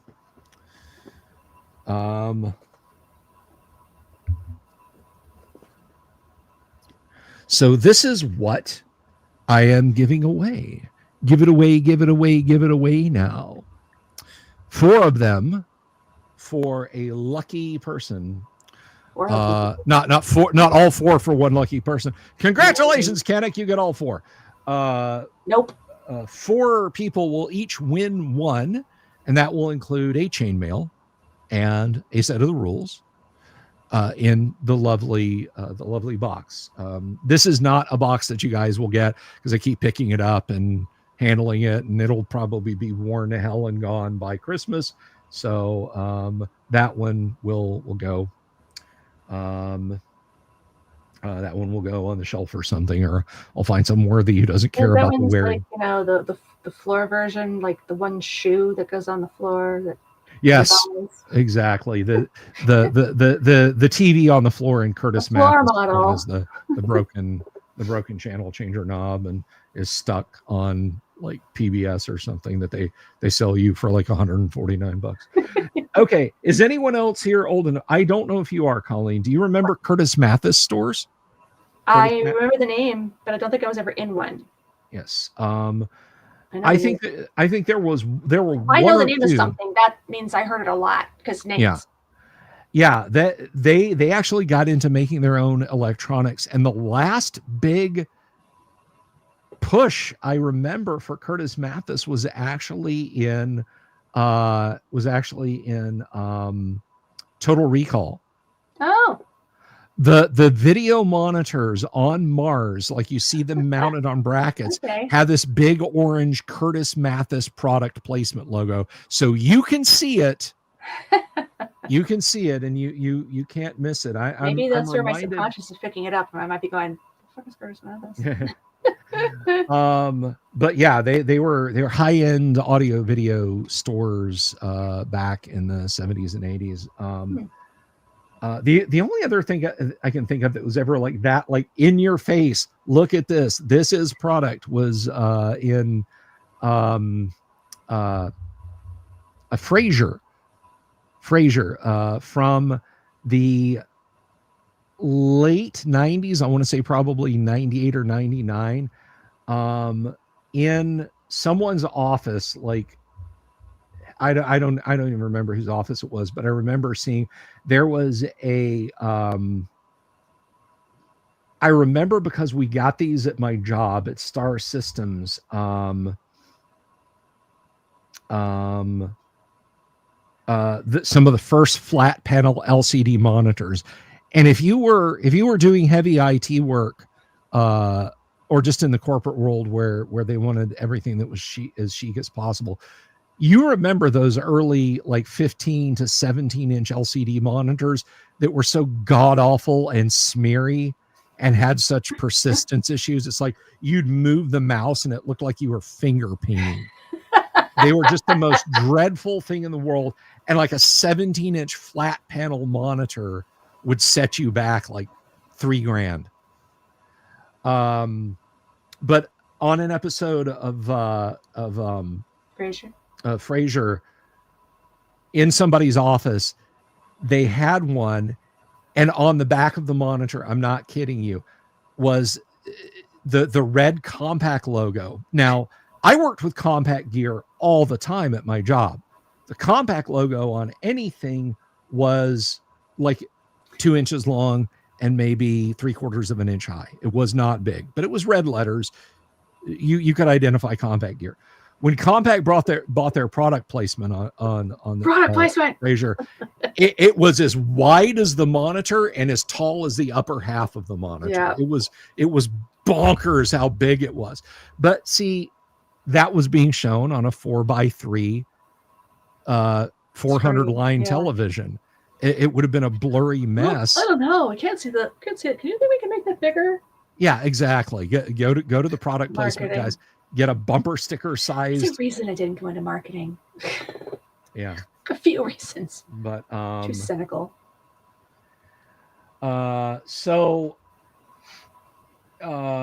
There's 20 of you guys out there watching on YouTube. It looks like 91 have passed us by over on X. I'm going to stick it out for a while yet, Mrs. the Dungeon Delver. Are you going to hang out? Or I got nowhere to be. Alrighty. Bob Jester says Curtis Mathis in Nebraska. I think he was a country music artist. Everywhere else, high-end electronics store, possibly. When I get a chance, look up the Subway product placement scene in Hawaii Five-0. They're all over Hawaii Five-0. Yeah. What was the show calling? Chuck. Oh. Yeah. There were a couple of let's see. There was before they started firing cast members that weren't particularly popular. Yeah, they did Subway for sure. They did a lot of Subway. NBC just did a lot of Subway product placement because there was an episode of Community where it was just like this entire episode brought to you by Subway. And then I guess, I don't know, Subway decided that it was too expensive, or that the show was too edgy. A lot of stuff. Because at the beginning of the next season, literally the beginning of the next season, the first episode of the next season was how Shirley like got Subway thrown out of the college commissary. And they didn't even call it Subway, so the contract was over. Subway didn't even want to be made fun of.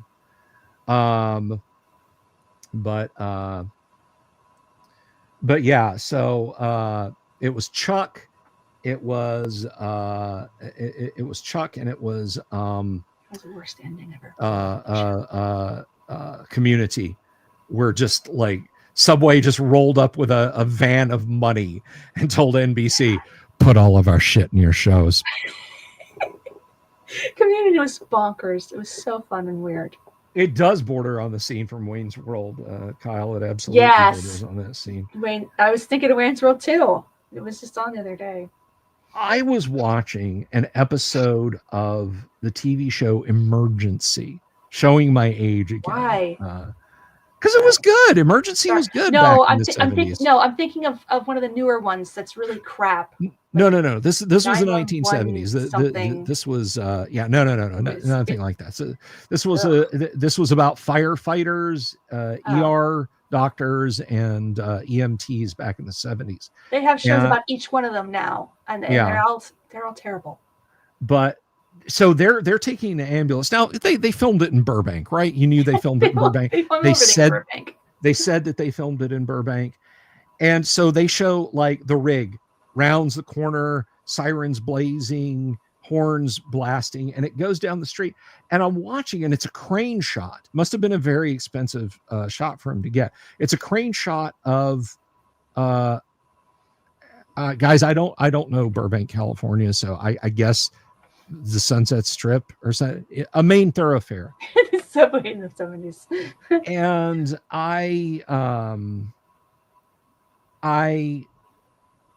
they like immediately on the left in the shot was a Radio Shack. Radio Shack was still around at this time, but immediately on the left was a Radio Shack. There was a Taco Bell next to it, and then a couple of other name brand places.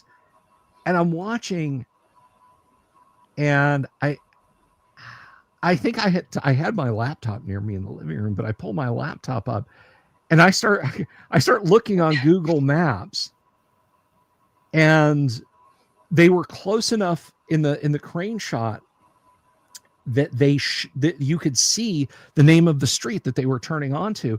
And I looked it up, and I mean, here we were like almost 50 years later, and most of those chain places were still there. That weird. Really interesting. Of course, Radio Shack's gone now, but well, yeah. What just dinged at me? Just want to make sure that has someone massaged me? I cannot tell.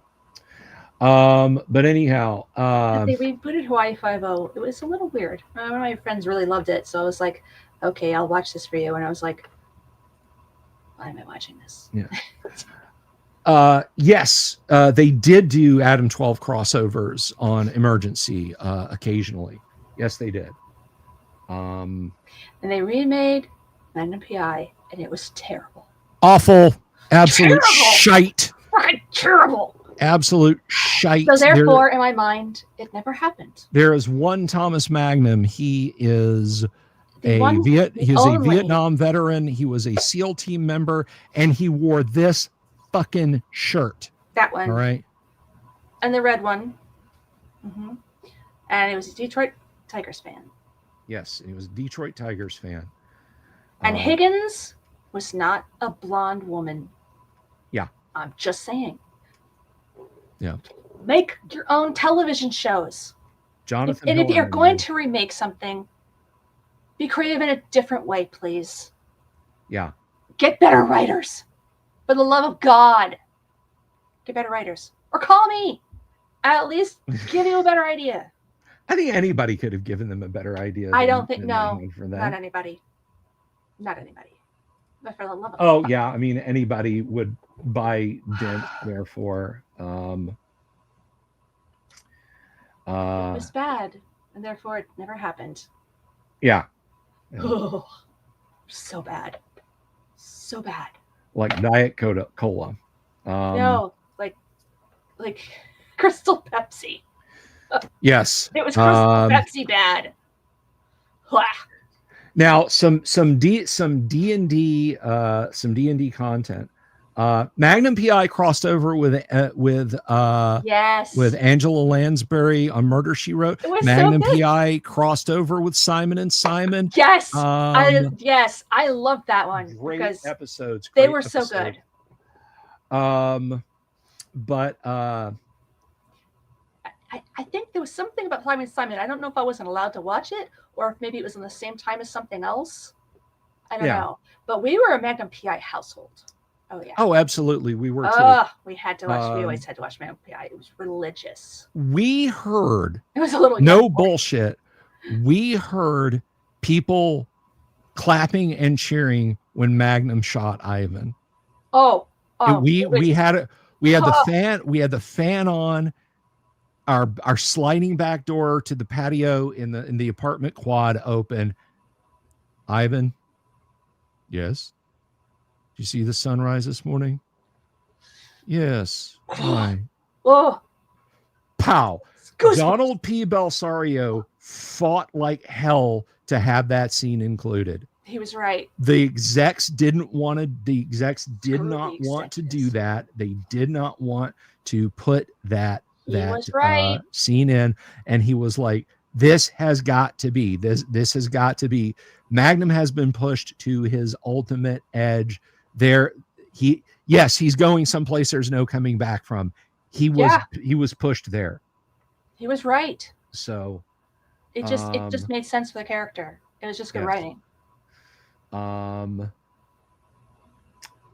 Let's see. Cove. I did. Yeah, that was Murder Cove. I mean, God.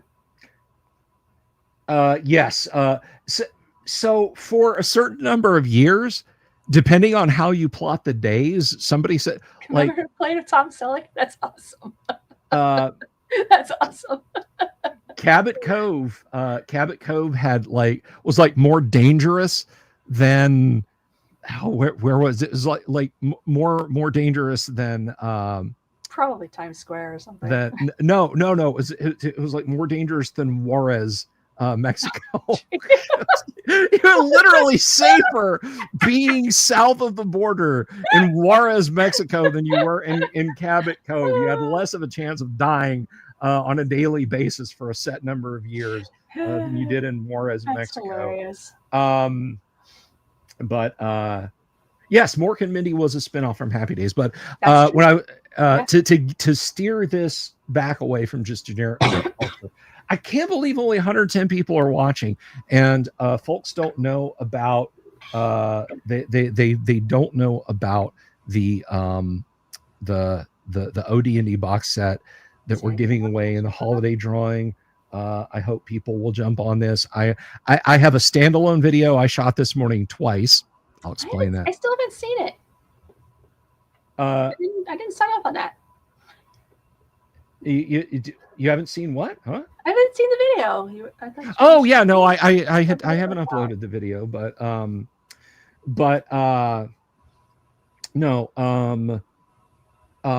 there's an episode of Magnum PI where Higgins has decided to sidestep Magnum by getting a mainframe computer to run the security systems in the estate, and Magnum crashes it by playing a computerized Dungeons and Dragons on it.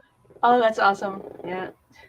And there is a scene when he is sitting there looking intently at it, like the camera is like slow panning around, and they show what he's looking at on the screen, and it's an early computer graphic, and there's this timer counting down, and there's this wizard, like skeleton wizard in a blue robe, and you can just see his red eyes out of the hood. He's holding like a trident in one hand, and there's a counter ticking down. It says the dungeon master says you have X seconds. So that is amazing. I love that. And there is a straight up D&D episode of Simon and Simon. It's called Trapdoors. A young boy They just said, you know what? All of this is hot right now. Cram it in an episode of Simon. I would have loved to have been a fly on the wall at that writing session for that episode of Simon and Simon. A young boy plays D&D. Now, they never call it D&D. They call it Trapdoors. Oh, the game is called Trapdoors because, you know, TSR wasn't going to let their name get besmirched. But they didn't want to pay anything. He basically salami. He has an Apple II, and he salami slices an ATM. He figured out the analog number for the ATM, and so he gets it to, like, he sets up his computer at home to call into the ATM, and he arrives just as it does its phone call, and it spits out $10, which he then takes to the hobby store and buys more Trapdoor stuff. Except you see all of the you see all of the stuff sitting out on his bedroom tables and everything early on in the episode. It's Grenadier Gold Line miniature boxes and AD&D books is what's scattered around his room. The manager of the bank is embezzling, and he figures out that the kid knows how to hack the bank computer systems. So he kidnaps him. Well, first he tells him, hey, he catches him at the ATM. Oh, you got to come in here. You're in trouble. Yes, salami slice. I will tell you in just a second. Know it either. I have starred that. I will come back to it. It's not a hacker term. It is not a hacker term. It is a thieving term. But he goes out and grabs the kid and says, oh, you're in a lot of trouble, blah, blah, blah. And then once they get inside, he's like, you're going to teach me how you hacked our bank computer systems, or else I'm going to make sure you go to forever prison. And I don't, he ends up getting kidnapped by the guy. Well, as he's being dragged off into this abandoned, the show, of course, takes place in San Diego. So there's a lot of cliff forts from World War II still dotting the West Coast, air defense bunkers. So he's going to take him in there and just like throw him down an air shaft and just dispose of the kid. And as he's being dragged along, he digs in his pocket and drops a yellow 8-sided die. And Rick finds it when they go looking for the kid. Rick finds it on the ground and knows that's where he's been. Like he's turning to walk away, and then he looks down, sees the 8-sided die, realizes that's him, and then goes and he finds him. So it encompasses every geek trope, kid, playing D&D in this underground area, computer hacking. It was all that. So Jas, a salami slice for Jas.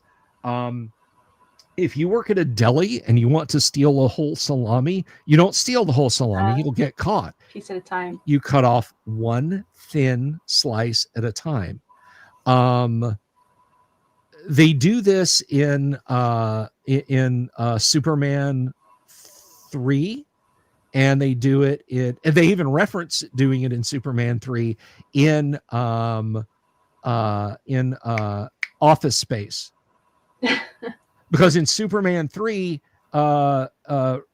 Richard Pryor's character gets caught because he goes and finds out that there's all these bills, whatever it is, all these financial transactions that have a fifth of a penny, a tenth of a penny, whatever.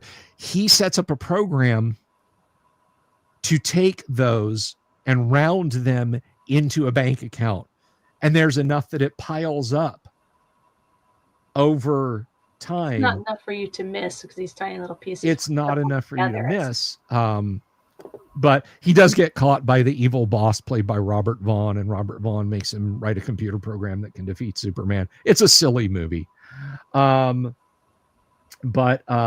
in Office Space, they decide to do that same thing, except their program runs all at once instead of on a daily basis. And it takes like $2.2 million or something, just god awful huge amount of money, and just deposits it into the bank account they'd set up, and they realize that they're effed, and the whole movie just kind of goes from there. But it's hilarious. But that is what salami slicing is. You don't steal a whole salami, you'll get caught. You steal it one slice at a time. Yep. So it's not hacking specific. But anyway. You're hacking a piece of salami, but you're hacking a piece of salami. Exactly like in Office Space. Guys, let me tell you something. If you are not a Patreon patron, I hate saying Patreon patron. If you're not a patron, if you're not a YouTube member, join up before the end of October. You have until October 31st to join us for as little as $1 on Patreon or $2.99 on YouTube. Stay subscribed, stay a patron through the end of January, and that will qualify you to enter the drawing that we are going to do. When are we going to do it, Mrs. the Dungeon Delver? Christmas night. Christmas night. We're going to spin the wheel 4 times. 4 times. We're going to spin the wheel. And those whose names it falls upon will receive a reproduction wood grain original D&D set and a copy of Chainmail. The Chainmail rules are included in this so you can run your D&D game with the Chainmail rules that you know that you have a good combat system. You don't have to use the alternate rules that are in the OD&D set. Like a good wargamer, you can use good solid wargaming rules. Now these sets are assembled by me. The boxes were donated,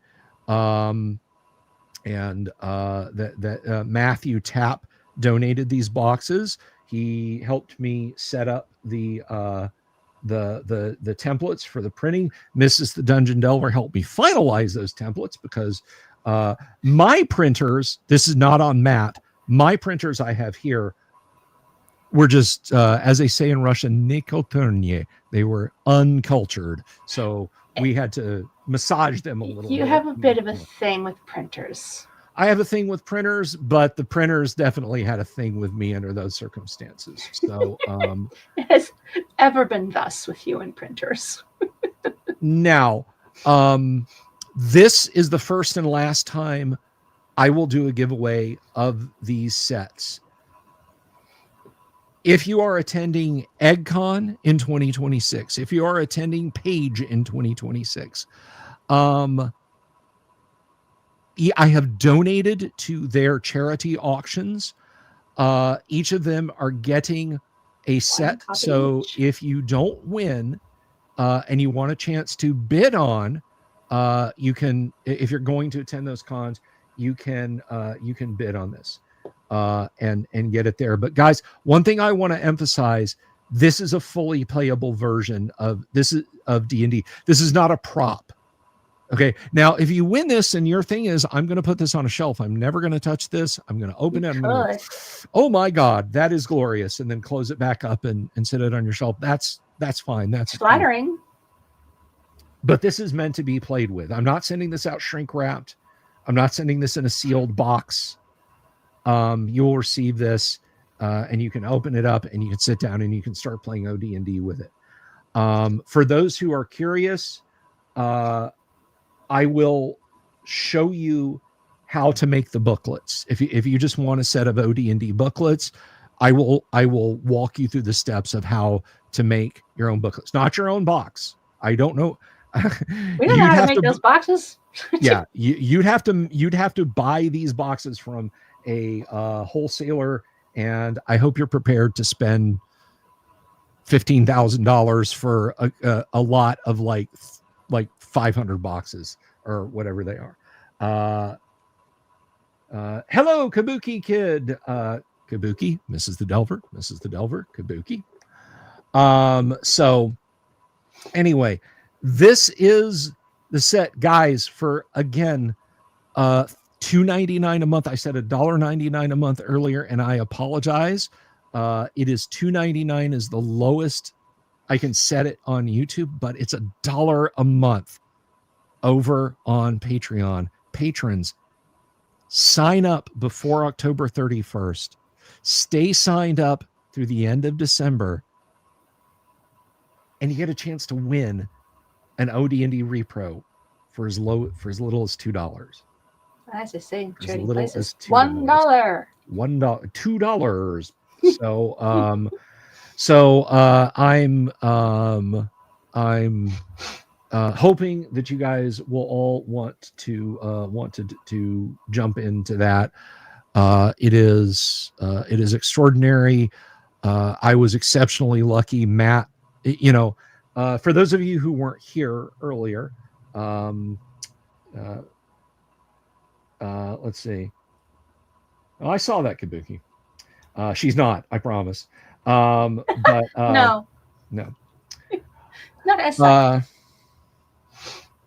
by the way, Michael, that was Swingline was the company that made the staplers, and yes, they started making. They do sell a red stapler. They do now sell a red Swingline. I ordered one for someone in the office just as a joke. They didn't get it, but I thought it was hilarious. Boo. No, it was all in fun. It was the same cost as the black ones. I saw it and I was like, I couldn't resist. I was like, I'm totally putting that on the fly order. It was funny. But no, the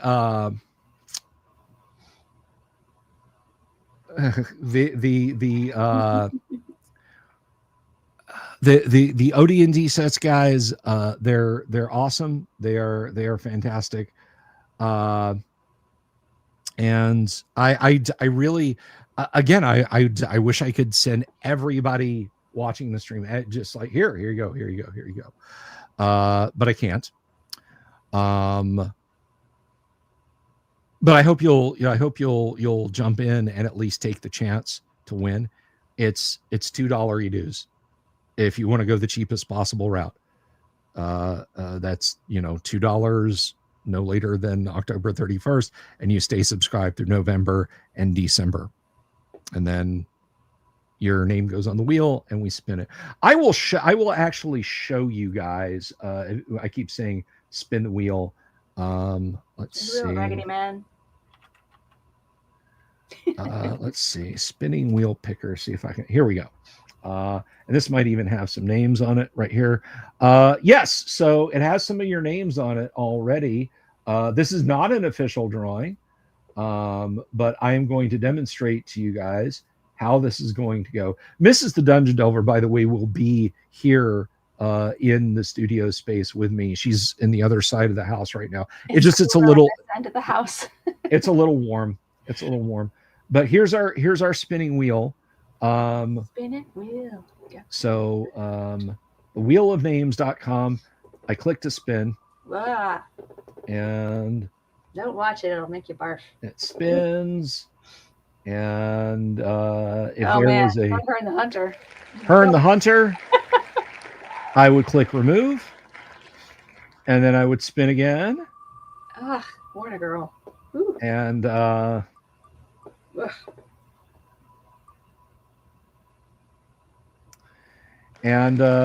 cool. But that is how it works. That's and then it shows me the folks' names.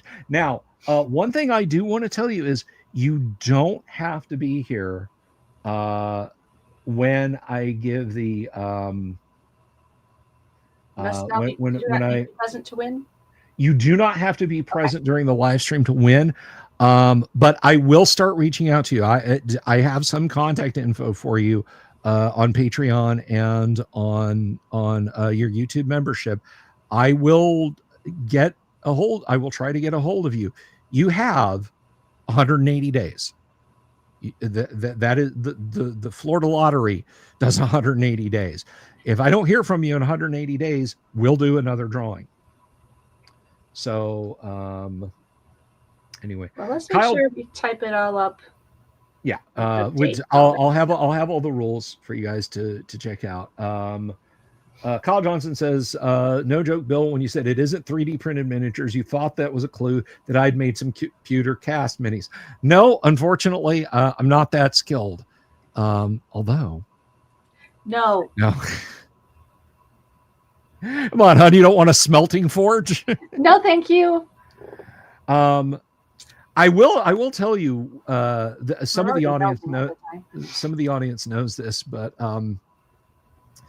we've had Wheel of Torture. Yes, it's a Wheel of Torture. We've had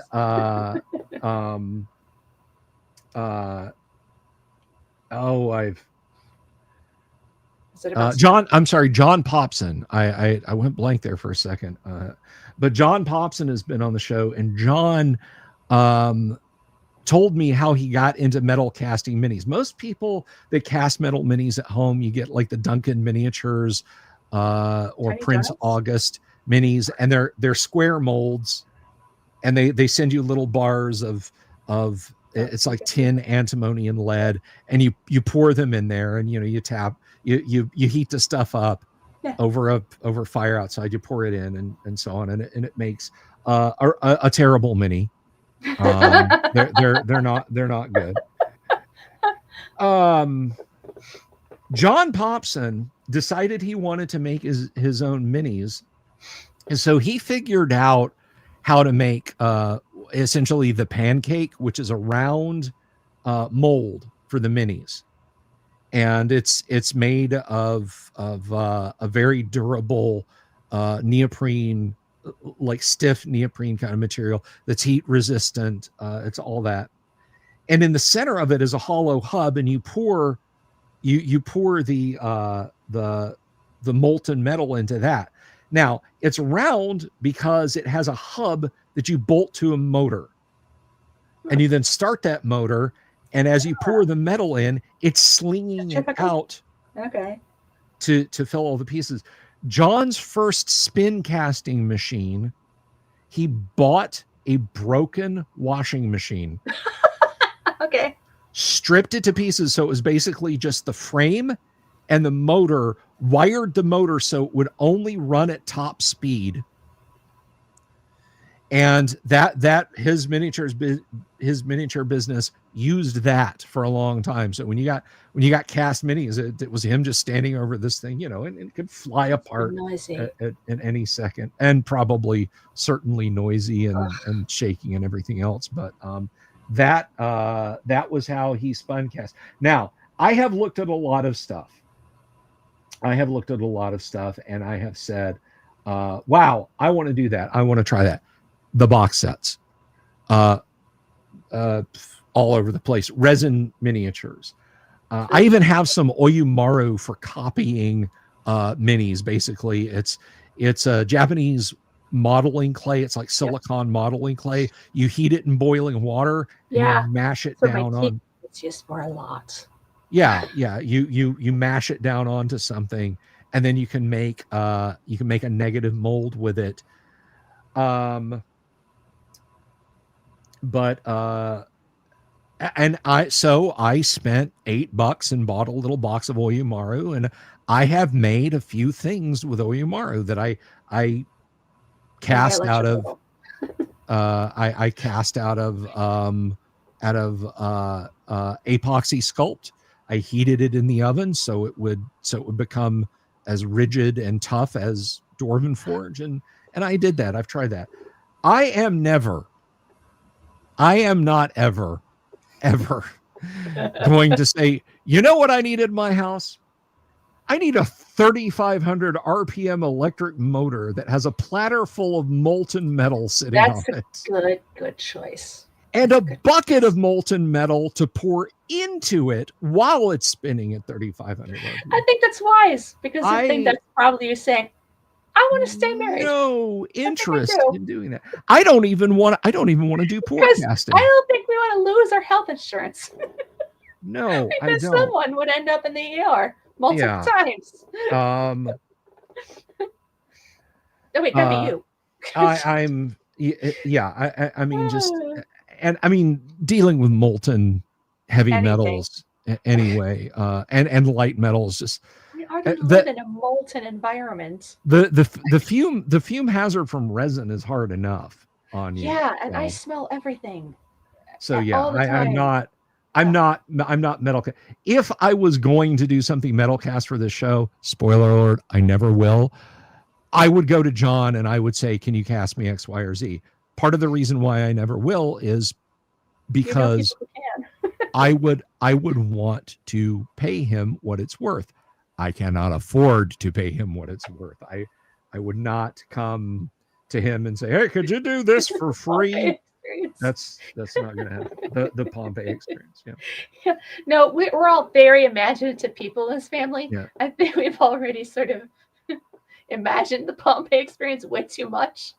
Wait, when you say the Pompeii experience, do you mean stabbed by a Roman legionnaire for attempting to overthrow the government with Mark Antony? I was thinking like, Vesuvius erupting. Oh, that's Pompeii. That's different from Pompeii. Yeah, I know, but it was more entertaining that way in my head. And Jorge can laugh right along with me because he knows he speaks English better than I will ever speak Spanish. Yeah. Particularly of the Chilean dialect. So I entertained myself. What can I say? Although I will say Kabuki's shared a band with me, a heavy metal band from Chile.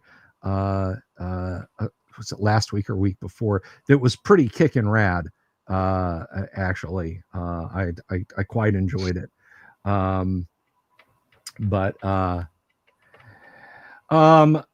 So let me ask you a favor. If you're out there, because right now there's only 15 of you folks watching here on the YouTube space, but if you're out there on Twitter and you're watching us and you haven't already, X, call it what you will, if you would if you would do me a solid and just say hi, just let me know that you're saying hi, because YouTube or StreamYard says 115 people are watching, and I mean there may be there may be a criminal. Thank you, that's who it was. Kabuki, criminal, the band. Oh, I'm like, but 150 people. How do you know anyone's a criminal? You don't know. But anyway, so if you could if you're out there watching on X, if you could just say hey, just let me know that's cool. That's where you're hanging at. I would greatly appreciate it. I am kind of surprised that we've got a low number of folks watching, but I mean, that's cool. I'm going to drop that video. I did have to do a little bit of trimming on it today, but I meant to set it up so that it would go while I was doing this video live, but I'm going to release it right after I do this live stream with you guys.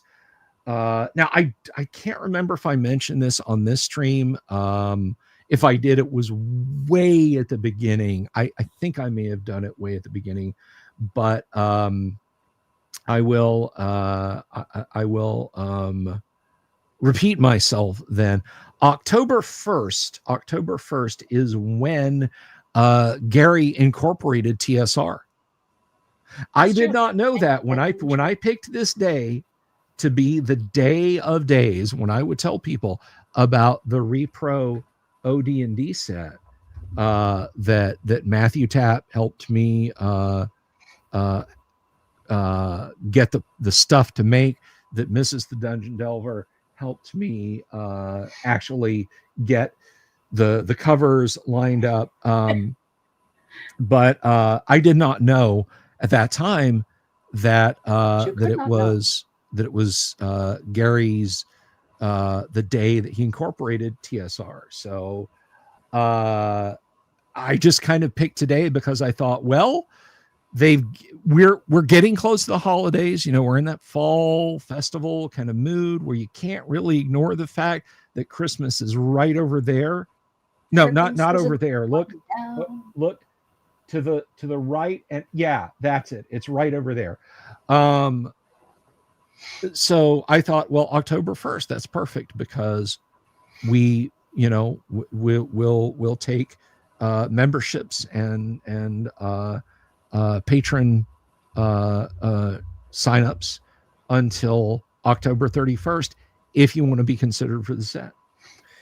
And then we'll just we'll do it on the first. And then we had Paul Stormberg on last week, yeah. And Paul mentioned that on October 1st. Sorry, I didn't mean to make Paul sound like but come on, you got to admit, Paul does sound you sound like Get Smart. Yeah, he does sound like Agent 86, Maxwell Smart. Maxwell Smart. Bill, this table to Gary, it's going to have the map of level 1 of Greyhawk. You can sit down, his hand will be tilted, you can put a D20, and it will roll there, and Gary will roll the dice for you. Oh, Max. Oh, God. And when it bounces on the ground, you can say, missed it by that much. But, no. The cone of silence. But, yeah, Paul told me, and I don't remember if it was on the air, if it was just after, when he and I were kind of in the sort of post game, kicking back with our feet up, when he told me that. Jorge says, let's joust. Well, you know what, Jorge, if you win an OD&D set, these come with a facsimile of chainmail in them. If you want to joust, if you're out there and you're like, I want to joust, Bill, we can joust. We will have the jousting tournament rules. And that will be grand. And if you guys don't know what we're talking about, and this is useful for D&D, guys. This is not just a this is not just a weird section of chainmail, but this is my silver chainmail. But there is a jousting matrix in the back of the chainmail rules, and it's diceless. It is diceless. You go through. Person A picks defensive position. Person A picks aim point. Person B picks defensive position. Person B picks aim point, and you cross compare those to see what happened. Was it a glancing blow? Was the person injured? Were they unseated? Did their lance shatter? Were they unhorsed? And there's so many different things that can happen in that. And it's diceless. It's easy to play, and it's basically an advanced form of rock, paper, scissors. So I love doing that when Paul's on here. I carried the day and brought honor back to the Sylvie name, because he had thrashed me when we had jousted the previous time. So I was able to bring the Sylvie colors home and carried the day. So so that was a ton of fun. Yes, it was. And while I'm sitting here, and you guys are no doubt drooling on your phones and that sort of thing, is Trinity and Neo involved? I get the jousting matrix. Very good. Yeah, you dodge it. It's not the Atari game, but was it Atari? Was it Nintendo? Dodging the bullets there. I see what you did.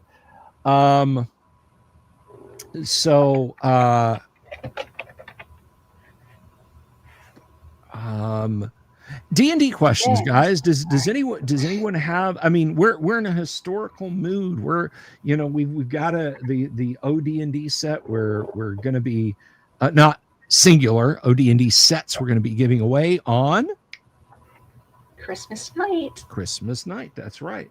with the wheel spin drawing, which I will spare you the wheel spin, dear. Thank you. Yeah, don't look when we do that. I may ask you to click it but you can do that, and we'll position. I'll be the lovely assistant that day. Yes. But fun fact, I get motion sickness. I can't play first person shooters. It's super annoying. It's very sad. But yeah, ask your D&D related questions, and I will be more than happy to answer those D&D related questions, because God knows we've wandered everywhere else tonight. We might as well stumble backwards into some actual D&D knowledge. It was great. We're not talking about serial killers. We did. I just said, you said we wandered everywhere, and I said we even. Oh, okay, sorry. But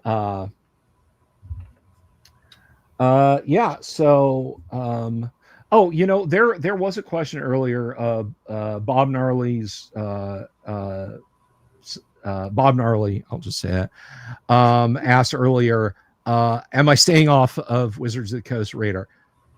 I don't think Wizards of the Coast knows nor gives a damn. If we weren't, I think we'd know. Yeah. About me creating and giving away these sets. It would be one thing if I got 2,000 boxes and was selling them for $100 a piece. Yeah. Not like they're going up on eBay or anything. Exactly. Now, there was a gentleman who won. Well, I shouldn't say won like it was a contest. I deemed that he would have been the best recipient of the AD&D, the first edition AD&D rule books. I'm gonna get you, Kabuki. You think I don't have an answer for that, but I'm gonna get you. But the first edition AD&D rule books, I told him this because he was gushing when he finally got them. He was over the moon and sent me just a big, huge thank you on Discord. I told him, I said, look, I want you to take these and I want you to use these and I want you to enjoy these, but they are yours. They are yours to do with as you will. I would hope you would want to game with them. But if you find your backs against the wall and you start looking at what even like something with 2-letter D's on it on eBay that looks vaguely fantasy oriented draws potentially big bucks. I said, look, if you look at that and you're like, keep the D&D books, eat and pay rent. It's not a hard choice. I want you to do the smart thing. I want you to do the thing that's best for your family. So with that said, likewise with these, I can't tell people not to sell these on down the line. But they will be marked. The originals, because they're not. They're not. They will be marked. They're unoriginal. Reproduction. I will sign the inside. I will date the inside. But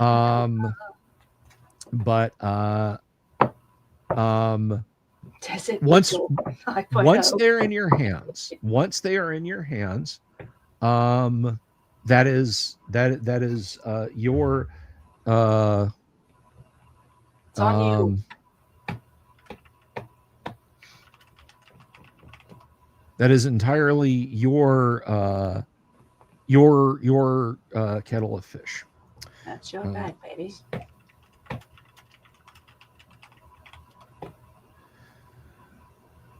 All right, let's see. Okay, Kabuki, the answer to your question, what is the volume of the Caspian Sea in Greyhawk? It is 2,903 miles is 2,903 cubic miles is the volume of the Caspian Sea in Greyhawk. How did I come to this conclusion, you might wonder? Let's see. Just a moment. Someone else nerded that before us, I'm guessing. Oh no, I nerded it myself right here. You see, I've got. Let's do that. Let's do this. Okay, so now in the setting of Greyhawk, obviously there's no Caspian Sea. However, if we take it as gospel that the Caspian Sea is the largest inland fresh body of water on Earth, and it is in terms of depth and volume, I do believe, we can then go by comparison, and we can look at this, which is the near dive. The near dive. Now, if that looks familiar to you guys, if you're like, wait a minute, that's Lake Superior, you would be correct. That is Lake Superior. Gary put Lake Superior in the world of Greyhawk. We know what the volume of Lake Superior is. It's 2,903 cubic miles. Therefore, if we take Caspian Sea to simply mean the largest lake in the world of Greyhawk is the near dive, which is a copy of Lake Superior, 2,903 square miles. Okay. So there you go. There you go, Kabuki Kid. I hope that helped. All I know is you kept saying joust, and I kept thinking of the video game. Yeah. Joust is one of those games that Just made me laugh so hard I about cried. Canadian kobolds, yes. I think the dungeon minister has two of those. They're his sons. St. Cuthbert's got the right of it. Therefore, if she is made of wood and weighs the same as a duck. A duck? She's a duck? I am so glad, Kabuki. Let's see. But anyway, Burn the witch. Yes, dungeon minister has two teenage sons. He was telling me, I've got to send the dungeon minister, I don't know, I'll find a grocery store that's near him and I don't know, buy say, look, man, I'm in America. I need you to do a delivery. I need you to go to this address and take these bags of Gardettos to the dungeon minister. Because he told me somebody drove up for Claricon last year to Glenn Williams and brought him a couple of bags of the Gardettos rye crisps. Which I guess he couldn't get or something, but he brought him the Gardettos. He hid them. He hid them and ate them at night after his teenage boys were asleep. Because if he didn't, he has teenage boys. Crunch, crunch, crunch. Oh, combos. Combos are so good. No, these were Gardettos rye crisps. Read the comments. Oh, see, I'm not sure where you're seeing the comments. Mine are lagging behind. I don't know. I read combos. Maybe I'm just hungry. I'm just like, oh, combos would really hit the spot right now.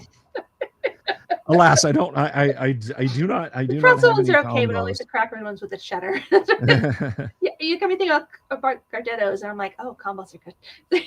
The font is really, really small. And oh, I see. I think Kabuki said she loves Canada. It's brutally cold. I was like, oh, Kabuki likes combos. Awesome. Wait, no, she's Canada. Canada is nice too. I do like Canada.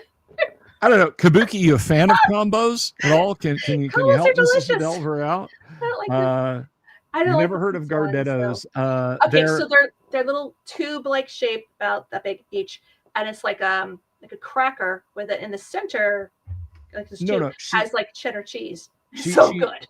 She's never heard of Gardettos. I don't know about combos. I was on the topic of combos. What do you have for me? Sorry. Gardettos are like little. They look like tiny little slices of bread, but like rye, and they're really dry and crisp, and very salty, and they're super delicious. Yeah. Let's see.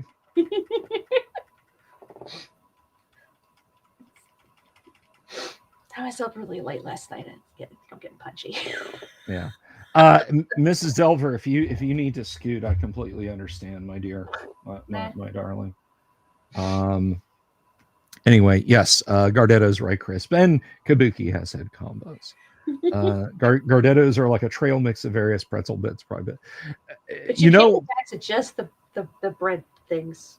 The snack that I love that absolutely hates me. I mean, it's like it calls out to me when I'm going down the chip aisle. It's like, buy a bag of me, fat boy. Take me home. Eat a handful and suffer.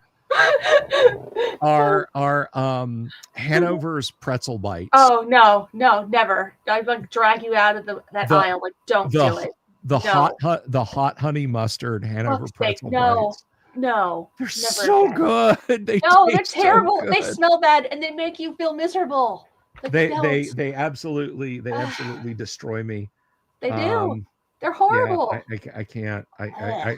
I love them. I love them so much. And the buffalo, I can eat like 3 or 4 bits of the buffalo wing, and I'm just like, hospital, please. But they taste so good. They taste so good. I lost my. It's so bad. Yeah, it's to the point where like if you buy something, it's got to like sneak in the door, and I'm like, you're bringing something in the house you shouldn't. You bought those things again. You bought those things. Get out. I brought it down on myself. Yeah, they're sleeping on the couch. Upright. Because, heartburn. Yeah. So who's got a favorite gaming snack out there? Who loves a good gaming snack? Yeah, Kabuki, were you telling me you like Takis or Takis? Is that it? Takis.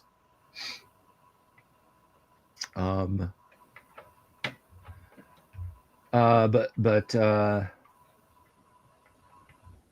depends on what I'm doing. I love cashews for most things. Yeah, cashews are tasty, but again, that's one of those that Mrs. the Dungeon Delver has to be careful with nuts and so on. And anything sweet though, unfortunately. Yeah. But Takis, I'm gonna try Takis. I'm gonna get a small bag of Takis one day, try them, and see how they are, because I have not had Takis. I know that they're spicy, so I was telling this again. This is Lake Geneva. Crunchy Cheetos. I like the crunchy Cheetos. Lake Geneva related. I was the first time Mrs. the Dungeon Delver and I visited that august place. We were going through the supermarket and I saw a bag of Doritos. That is a Doritos bag that it said Doritos in yellow, the yellow Doritos logo on a black stripe, and just in black block letters on the front said Doritos D23. We were on the back there was no promotional stuff. I think there was a like a QR code and a barcode and the ingredients, like Doritos D23. The hell is this? So I bought it. Yeah, I ate some. That? They tasted like a delicious diner cheeseburger. It was weird. Pickles, they weren't terrible. They were onion, mustard, cheese, the works, all of that in a Dorito flavor. And I was like, this is godlike. We got back to Florida, weren't selling them here. I Googled it, and like that summer, like literally that month, was ending a promotion that Frito-Lay was doing where you could name the chips. Yeah, they were like it was this weird like test market. And it was odd. 4 or 5 years went by. I'm in the 7-Eleven, and it was like they had a Doritos flavor that was like late night cheeseburger. I was like, no. Did they do that? Did they do that with the sweet chili too? No, the sweet chili is a regular one. Okay, because I can't stand the smell of those things. So, St. Cuthbert, take care. Have a lovely evening, my friend. You are now a channel member. You are in the running for an OD&D repro set, my friend. Best of luck to you. Thank you for signing up. I saw those. I was like, I wonder if I brought them home. That's D23. Never found them, or could not find them again. About 2 months ago, I was at our local supermarket, Publix. They had the flavor again. I bought a bag. I'm the only one who likes them. Savored them, loved them. I'm like, I'm getting another bag. Went back, sold out. So in 5 or 6 years, I'll probably have to have it ground up and put in my drip IV at the home. This makes me try to find Diet Cherry Pepsi. Yeah. You only get it in the summer if anyone's got it. It's very frustrating. May I have a bag of D23, please? Yes. Yeah. So tasty. Ever been to Buc? Okay, so there's 2 Buc-ee's locations in Florida. Yeah. I have not been to yet. I do love Wawa, but I know that Buc-ee's is a whole different experience. That's My like friend Annette's been to the Buc-ee's in Florida when they were moving down here. I would like to try it. I would like to try it. I mean, it's like, go in, get some brisket. It's like, oh, do you want 5 pounds of brisket to take home and serve? Like that is just not something that I ever thought of being in my head. Like, hang on, I'm gonna go to the gas station and buy us like a tabled meal. It's like roast potatoes, brisket, carrots. Cheese snacks. Yeah, I love like the crunchy Cheetos. Yeah, they do leave cheese on your fingers, but I love the crunchy Cheetos. I don't like the puffy ones, but the crunchy Cheetos, love them. La Wawa, I do like Wawa. Their quesadillas are good. Their loaded quesadillas are very tasty. They have good baked goods.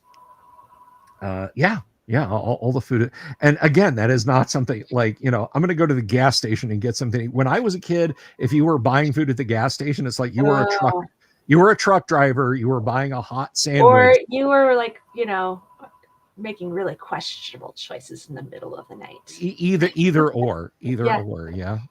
Maybe going up a concert or something, and you couldn't afford going to Denny's. Yeah. But now it's like, hey, let's get dinner. Where from? Oh, let's go to Wawa. Yeah, it's very weird to me. It's just, get a sub, get a quesadilla, get a burrito, get whatever. And not being a coffee drinker, it's extra weird to me. Like, why would I don't why? Yeah. Excellent milkshakes and stuff there. I do like a good milkshake. I can't really drink them anymore, but I do love them. I just, I wish I say this a lot. I wish that I could I wish that it's all of you folks watching. I wish we could get together at some point and game and have snacks together and so on. I like being able to talk to everybody about just have times like this, or talk about TTRPG stuff or things that I want to do for you guys. But it was, it's kind of a remote thing. Maybe someday I'll get to run into some of you fine people. I know we talk a lot on the internet about, those of you that are on the Discord. If you want to be on the Discord, if you're not on the Discord, let me know in the live chat and I'll post up the Discord link. But to break bread and share a drink and laugh about TTRPG stuff, that would be great. Well, I know it's kind of hard for you because you're the extrovert in the family. Yeah. You're the extrovert. For you get energy from being with people live and in person, like in the room, doing the things and having the conversations. And me and the girls are very much like, we have peopled and we're now exhausted. We are happy being inside. During the pandemic, we were like, we can stay home all the time. Woohoo! Like I can work from home. Like at first I was like, this is very weird. I've never done that. But I'm like, this is the best working experience I have ever had. Hallelujah. And poor you were just like climbing the walls. But like, it was the most rested and energetic we had ever been. So it's hard for you. But yeah, it really was. You guys talking about talking about JC Barron wants a Discord link. Absolutely, I'll put it up there. Hang on a second, JC. I met my best friend during the pandemic online and Facebook, we met because we like the same author. So like we're best friends ever since. We talk every day. She's coming over next weekend. Super happy. Yes, indeed. All right, here we go. Now, in the future, INTJ for the win. If you're watching this live stream at some point in the future, that won't work. Not because I've turned it off, not because it's a limited thing only. They expire. They say, "Oh, well, you can get a permanent one." No, I can't. Speaking of Discord, well, no, I'm going to finish this because we were talking about this. A buddy of mine, whom I have been fortunate enough to have met on the internet, but I have seen him in real life, and he is an absolutely outstanding stand-up person. You guys would like him, I think. And he's popped in every once in a rare time and said hello on the live chat. Dan once sent me a small case lot of cracker-coated peanuts from Guam. He was in Guam, and he just went to a convenience store and bought like 2 bags of each. There was barbecue, there was plain, there was wasabi. You hoarded those. I shared them. You made them last. Yeah. I made them last. I loved them. They were very, very tasty. I think I gave like an entire bag to Rosie or something like that. But they were. I quite liked it. But I'll have to ask him what brand they were and see if I can get some more of those. But I think he would have. Mine's early. I think he would have liked the wasabi ones, Kabuki. They had a good warmth to them. It wasn't like, it's burning my tongue.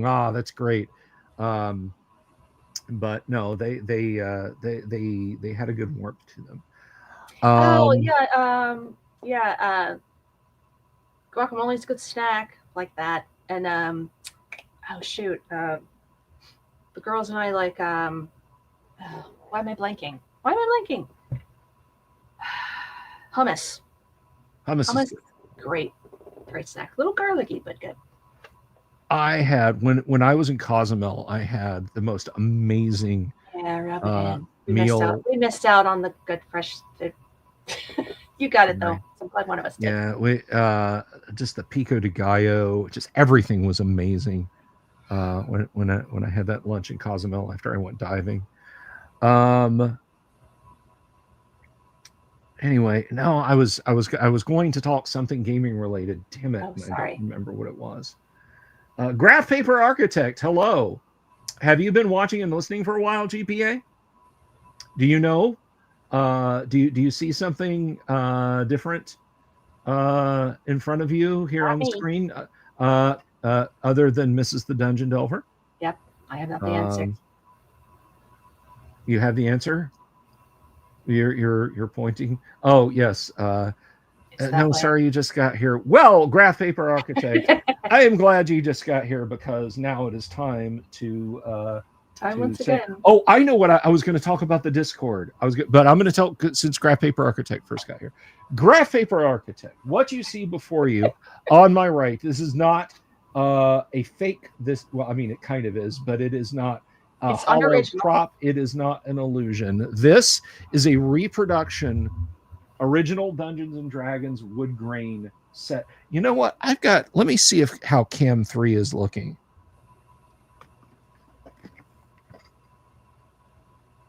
Ooh, That is a reproduction of original D&D. It can be yours potentially. I am giving away 4 of those. Colleen, when are we doing that giveaway?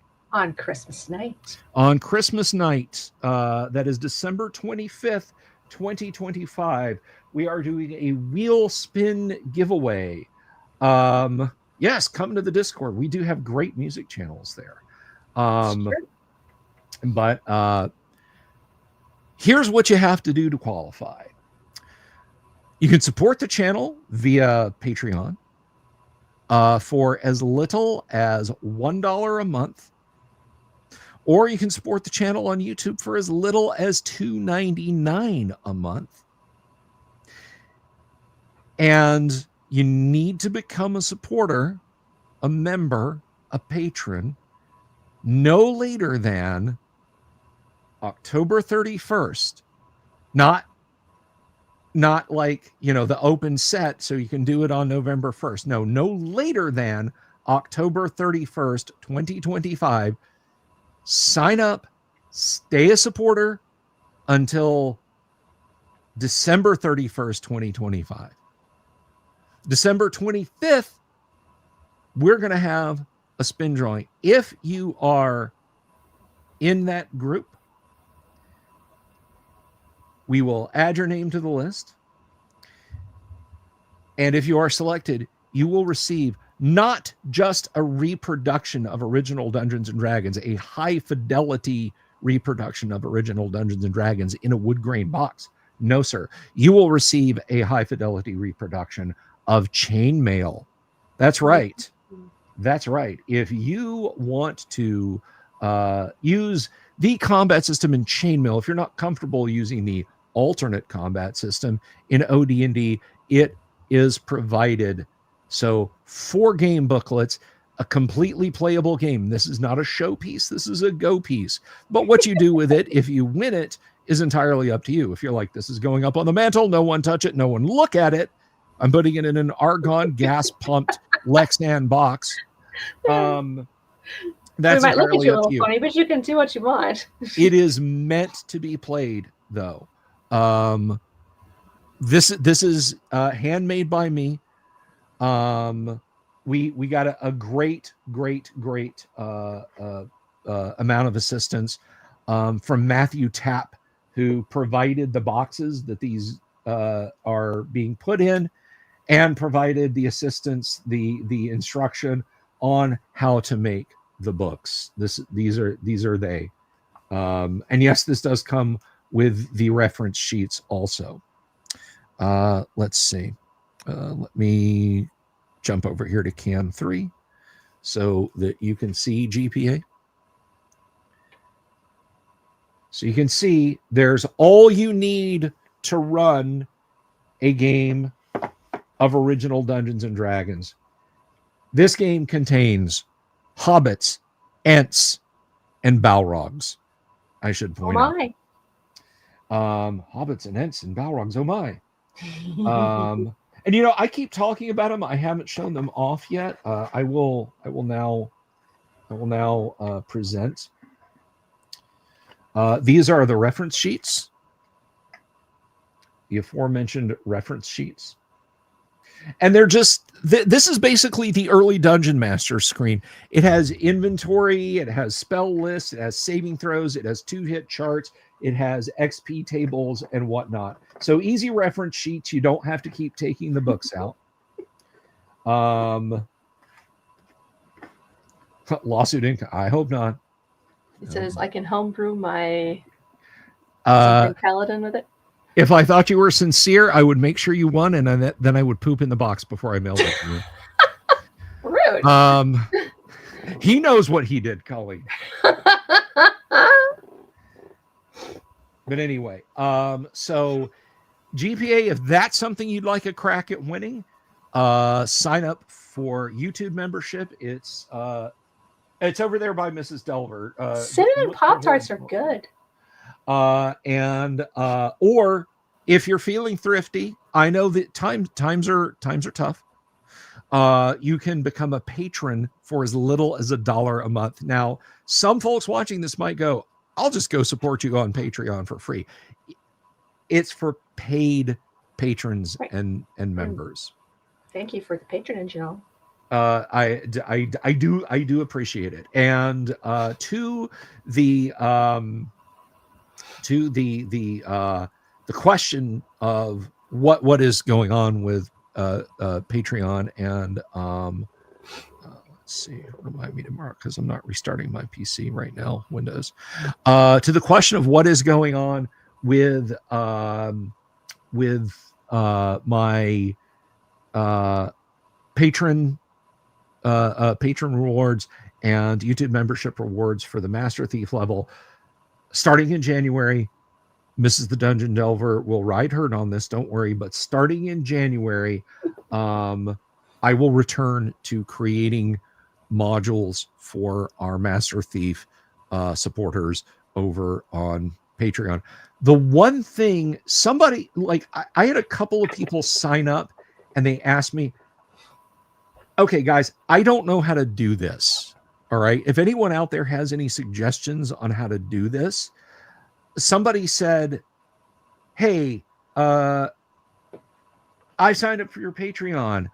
I want access to all of the modules. And there are some that I did write some modules. Some did get written out before I got distracted by something shiny.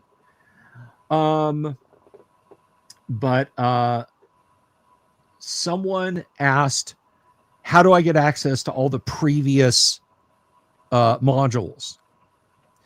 And I thought about that, and all right, what I'm about to say is going to sound absolutely fucking horrible. And I don't mean it the way that it's going to sound. It's going to sound terrible. I feel like that drunk uncle who's about to say something that is definitely racist at Thanksgiving, you know, but I'm not about to say something racist. If somebody comes in and says, hey, I want to be a $10 patron, and they do that, and then they get 3 years worth of modules, which at $10 a pop is $360. They download them and then they leave. They leave before they even pay their first Patreon fee. You see what I'm saying? How do I do that? How do I do that? I'm trying to figure out, like, how do I let those people, you know, have access to that? But I mean, is it just kind of one of those, well, you're gonna have to risk that somebody's gonna do a smash and grab? Because I told the person, I said, let me see if I can work this out. Let me see if I can figure out how to do this. And I thought about it, and I thought about it, and I thought about it. And then, like, a few days went by and I got a notification from Patreon, and it's like, so-and-so has canceled their Patreon membership. And I was like, oh, okay. All right. So I went and I looked, and it was that person, and they left me an exit, review, basically in their exit questionnaire. Under the other comments, it was like, creator was not responsive. Creator did not address my questions, and so on. I felt terrible. I felt friggin' horrible. Well, it sounds like they didn't give you a chance to answer their question, first of all. And I mean, I just wanted to well, I mean, I just want to know how to do that. And I think, you know, Kabuki has said I can have them be a member for a certain amount of time before I turn it on.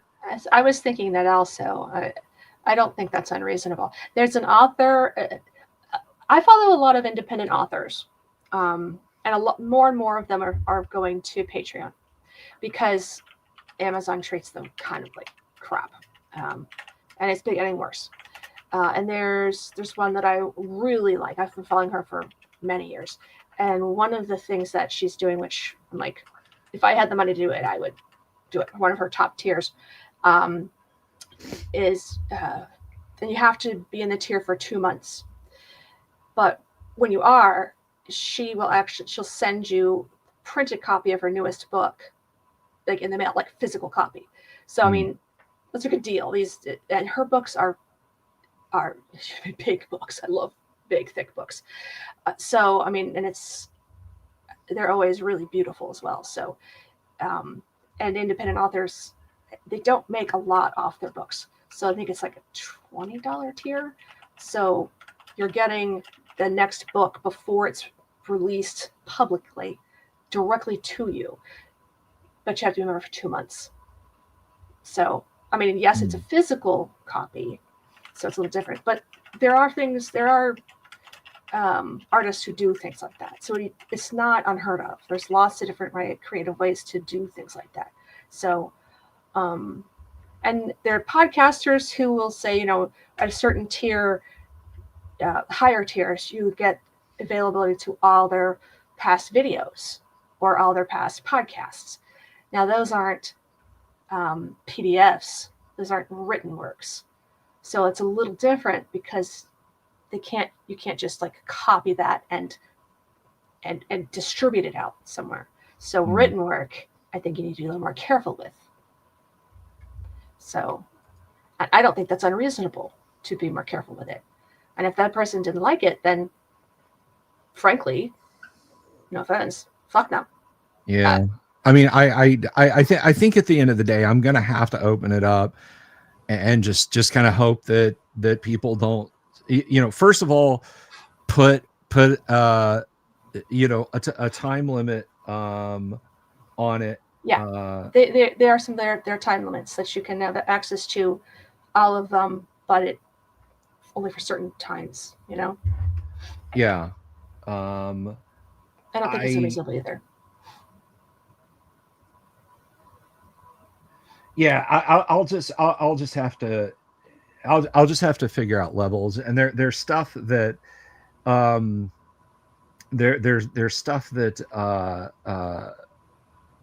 I'll have to take care, Jorge. Thank you for hanging out with us, brother. Thank you for joining up on memberships, and dude, if you get the draw, we'll figure it out. Okay. I'm just letting you and all my international patrons and members. I may have to ask you to carry that end of it, but we'll figure it out. We'll figure it out. So thank you again, man. Something else you might consider doing is after a certain amount of time, take the older ones out and sell them individually. Maybe. Make them available for individual purchase. Yeah. I once had someone say that, and this is a whole messed up thing. I don't want to go into the specifics of it, but someone once said that I should set like like a really high tier and sell highly detailed 3D printed terrain and stuff like that.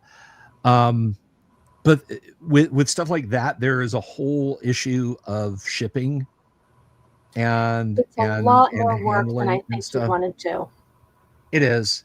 Now, one thing that Patreon does do is Patreon has a fulfillment center where it's like, okay, you've done the thing, we take it from there. You just give us the goods and do it from there, but then that kind of eats into it. You still have to make the goods and get it to them and all that. I still have to make it and get it to them. Still a lot of work. I'm not ruling anything out, but if it was just send one box and a list of addresses versus 10 boxes to 10 different people, and right. When I was selling, by the way, guys, in case you don't know, I have opened up the speaking of things, this is stuff you can buy. Incidentally, this is not for a contest or special anything like that. But I have again opened up the 3D printed Tom Wham beholder. I think it's so creepy. It's awesome. I absolutely adore this. That is, if you crack open your monster manual, the 1E monster manual, this is a 3D representation of the beholder in the monster manual. It is the only proper looking beholder, period. All right. When I found this model, I went absolutely gaga. I have 2 pre-orders on that. I am looking for 98 more. And Tomb of Horrors, Devil Face. Those are cool. Same. Those are really cool. The beholders are 25. The walls are 20. And those are for sale. Those are for sale. But there was a fellow who ordered 2 of those beholders. The first 2 I sent him, they both got with all the eye stalks broken off. They are so hard to ship. He fixed one. I sent him another one. It arrived with all the eye stalks broken off, and he said, if I can find all the eye stalks in the box, I'll just glue them back on. It's really hard to do, but I'll do it. And he couldn't. So I sent him another one. I guess his postman or whatever liked just kicking them over the fence to his house or something. But it was absolutely frustrating. Yeah,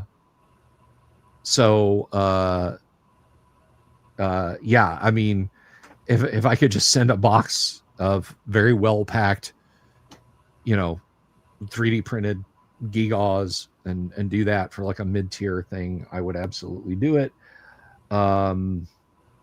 I could do a little, Kabuki says I could do a little online store, selling the individual modules. And I've got a few items, or you get the people who say, yeah, I never got it. Send another one. I never got it. That's why you do the, what is it? You do like the track to door and get like a signature where it's like, yeah, it's $1.50 more for shipping, but you're not going to come back and tell me, oh, I never got this. Okay, sure. You never got the devil face wall? Bob, I didn't know you bought one. Shoot me your email address, or shoot me your physical mailing address. You can shoot me your physical mailing address through the email. I will get you. I remember you buying a painted one, Bob. In fact, I have a painted one over here. Do you mind if the painted one I send you is PLA instead of resin? If you don't, I will send you the first one I ever did. I will pop it in the post tomorrow and send it to you. If you want a painted resin one, I will paint you one of the resin ones I printed, and I will send it to you. That's the sad truth, Kabuki. You're absolutely right. People lie, Lies be lying. But you know what? Let's talk about something that's kind of cool. Oh man, I actually killed my. We're not live anymore, guys. It died? Yeah. It's not live? Sucked that battery right out. So I will tell you guys about something that's coming up, and we have the week of April the 9th, which, let me scroll down. I sent you two, but you never got either. Bob, we're just gonna have to try it again, brother. I'm not letting you not get what you paid for. So the weekend of April the 10th, I should say. So that would be the 9th to the 12th. The weekend of April the 10th, we are going to be having the Guac 5, the 5th Great Underground Online Gaming Convention, right here on this channel. Guys, we're gonna have panels, we're gonna have guest GMs. The GMing is open to you guys. Play is open to you guys. It is conducted entirely on Discord. The cost to you is $0. It is $0.00. You do not have to pay for travel. You don't have to pay for a hotel room. You don't have to buy snacks unless you want to eat at home. We don't do tiered badges where it's like, oh, but I bought a diamond badge and I was first. I have more money than you, so I get to game with Doomsword. Nothing like that. It is an open gaming convention that we do every year on Discord, and you're able to sit down and game with folks from all over the place. It is open 24 hours. There is no, oh, well, sorry, it's after midnight, everybody off the server. Nothing like that. If you're in another part of the world and your game starts at 10 o'clock on the West Coast, but you go till 1 a.m., well, that's 4 a.m. here on the East Coast. I don't care. It's not, I don't have to do your thing. If you're in the UK and your game starts at what would be the equivalent of 4 o'clock in the morning here, and that would be 9 o'clock in the morning where you are in Europe. Again, you can absolutely do that. We're going to have creators panels where you can come and you can talk to Tracy Lesh. Sky Hernstrom's going to be doing a panel. We've tentatively got Richard Witters lined up. We're going to talk to Heidi and Eric about Swinging By, and many, many others. We'll have merch. We'll have a good time is what we'll have. And that is the 9th to the 12th of April. From here on out, the GWOC, the Great Underground Online Gaming Convention, is going to be held in the second weekend in April of every year.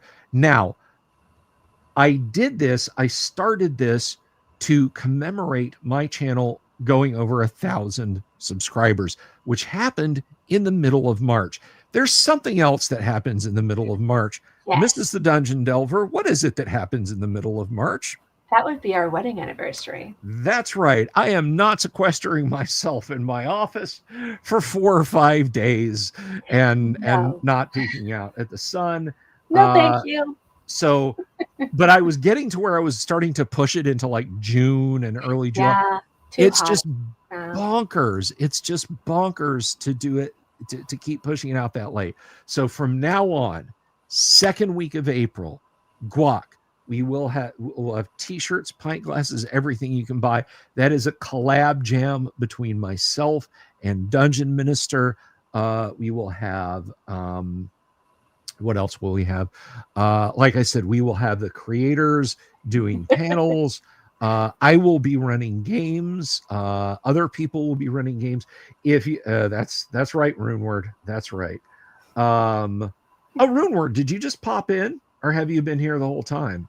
You'll have to tell me.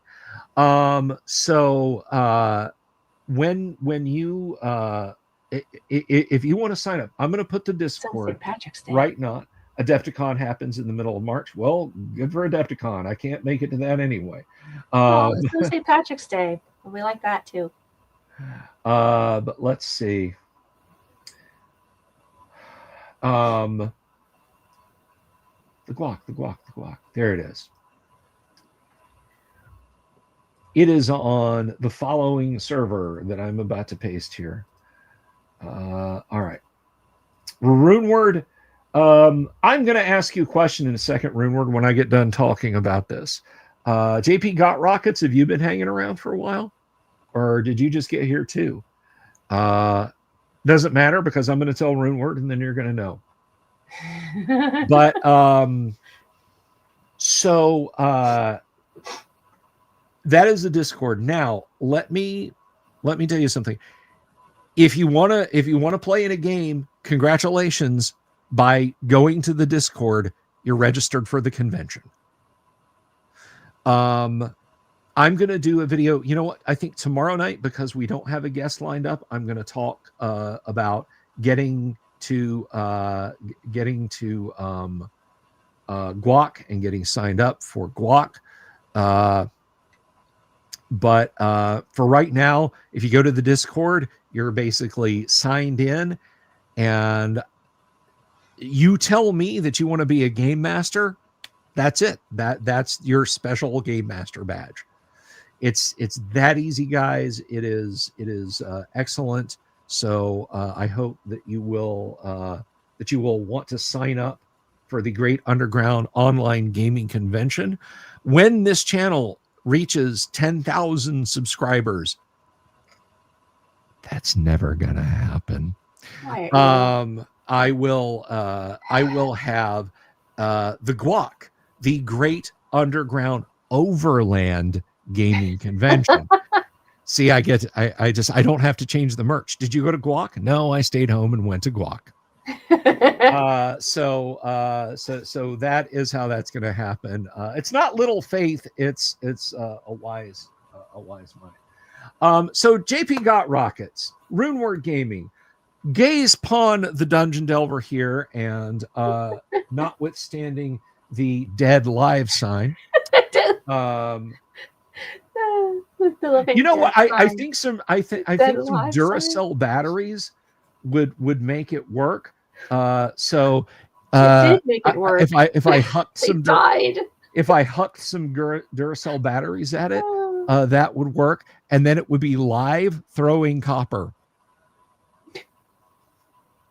I said it would be live throwing copper because Duracell is the copper top. Yeah, we got it. All right. You're not sure what you're being asked to do. You're staring at my Zeppelin t-shirt. Thank you very much. My eyes are up here. All right. I wore my Eagles t-shirt just for you, babe. I appreciate that. We're classic rock front to back. All right. So what you're seeing but not seeing, Grasshopper, is right here. Because what this is a replica original Dungeons and Dragons wood grain set. An unofficial official recreation, Runeward and JP Got Rockets. I will be giving away 4 of these sets. We will have a drawing Christmas night 2025. There will be a drawing for 4 chances to win one of these sets. This set contains a reproduction of original D&D and a reproduction of chainmail, and of course the easy reference sheets inside. This set, Mrs. the Dungeon Delver helped me get everything kind of lined up properly on the front. I can't thank her enough for that. Just about Bill printing yes. Matthew Tapp was kind enough to source these boxes. These are easy to find, and they did all the heavy lifting and figuring that stuff out. So I got a lot of help from my darling wife and from Matthew Tapp on getting these sets together. These there are books in here. This is not just a hollow box. I will show you. 4 books in there. There are 4 books in there. 5 if you count the reference sheets, but that's not really a book. That's more of a pamphlet. Thank you, Kabuki. I really appreciate that. I did the best I could. It's really pretty. But yeah, we're gonna go to the Zoom window now. Those of you who just got here, JP Got Rockets, Runeward, you guys might be wondering, how do you qualify for a chance to win these books? Well, qualify for a chance to win? Let me tell you. Let's jump over to Cam 3 so I can show these books. Ooh. Now you will note they are white and they are not the brownish yellow color. The brownish yellow paper is no longer available. Again, it is not like tobacco stains to me. But yes. So here's what you do. Runeward, JP Got Rockets. Scrolling across the bottom of the screen there, you may notice that there is a place where you can support the show on Patreon. You can support this show for as little as $1 a month on Patreon. If you want to support the show on YouTube, because all the buttons are right here and you don't have to open up another tab, thank you, Kabuki. Thank you very much. Alan, these are not originals. These are reproductions, unoriginals. But no TSR marks anywhere. Sign up as a patron or sign up as a YouTube member. If you're thrifty, Patreon is your better bet. Why? Because that's only $2. YouTube memberships are $2.99 a month. So that is almost $6. Patreon is $2. Become a channel member or become a channel patron by October 31st, no later than. remain a channel patron or a channel member until December 31st. The night of December 25th, Mrs. the Dungeon Delver and I will take all the names of all of the show's patrons and members, put them on a wheel, spin that wheel, and 4 of you, we will spin the wheel 4 times, removing the winner's name as we go, and 4 of you will win an OD&D reproduction set. This will be the only time I will offer these as a holiday gift on the show. The only time I will offer these as a holiday gift. I already know what I'm going to do for next year's holiday gift, in case you're wondering, and I think it's going to be equally awesome. But Runeward Gaming, thank you for becoming a member. I really appreciate that. Thank you very much for your membership. So that enters you. Stay on target. Stay on target until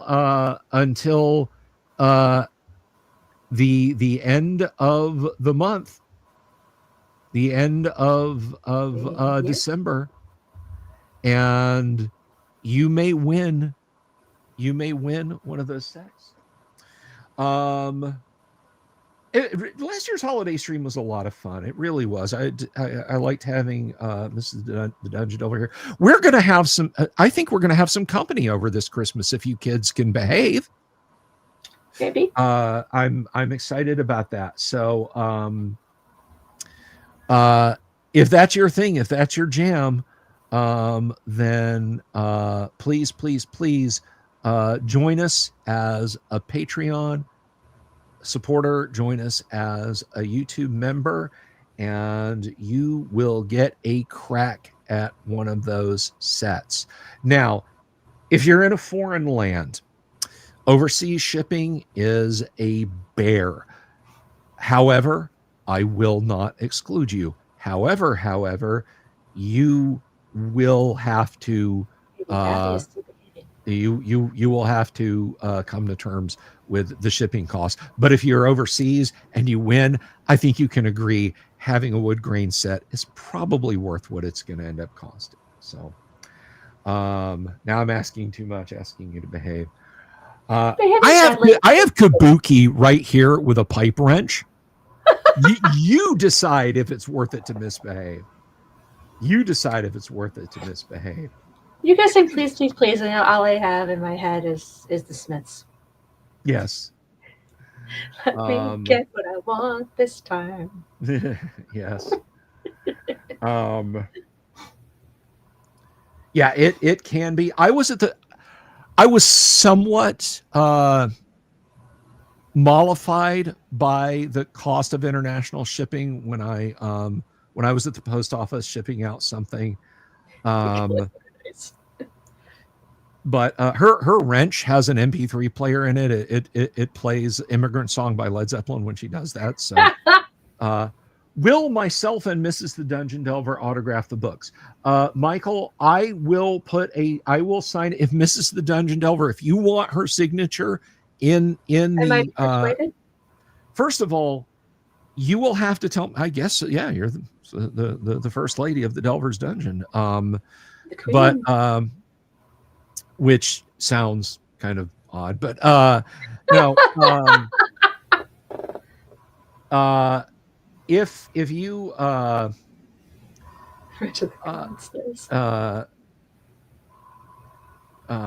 if you want me to sign the books, I absolutely will. I am going to indicate inside the box. These are going to be sequentially numbered, not 1, 2, 3, 4, because I have others that I produced that are going to other people. For example, I am donating one to the EggCon charity auction in 2026 for EggCon in July, and I am donating one to the Page auction of the Page charity auction in January. Win one, if you go to one of those cons, you could bid on one. You could potentially bid on it and win it.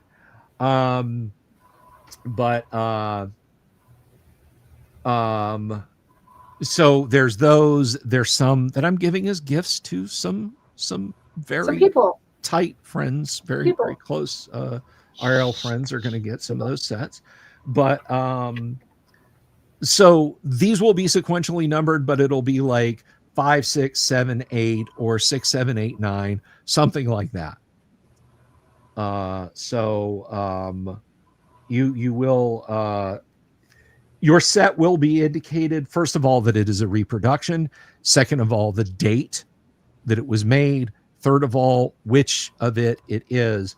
But I will not sign the books unless you want me to sign the books.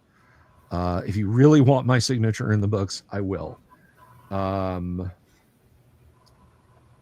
So if you win and you want that, you'll have to let me know. I'm not going to jump around and say, you want me to sign them? You want me to sign it? Because that's just, I don't know. It's like pulling teeth and to sign things. It is, because the last time I did, I wound up having to pay a lot every month for a car.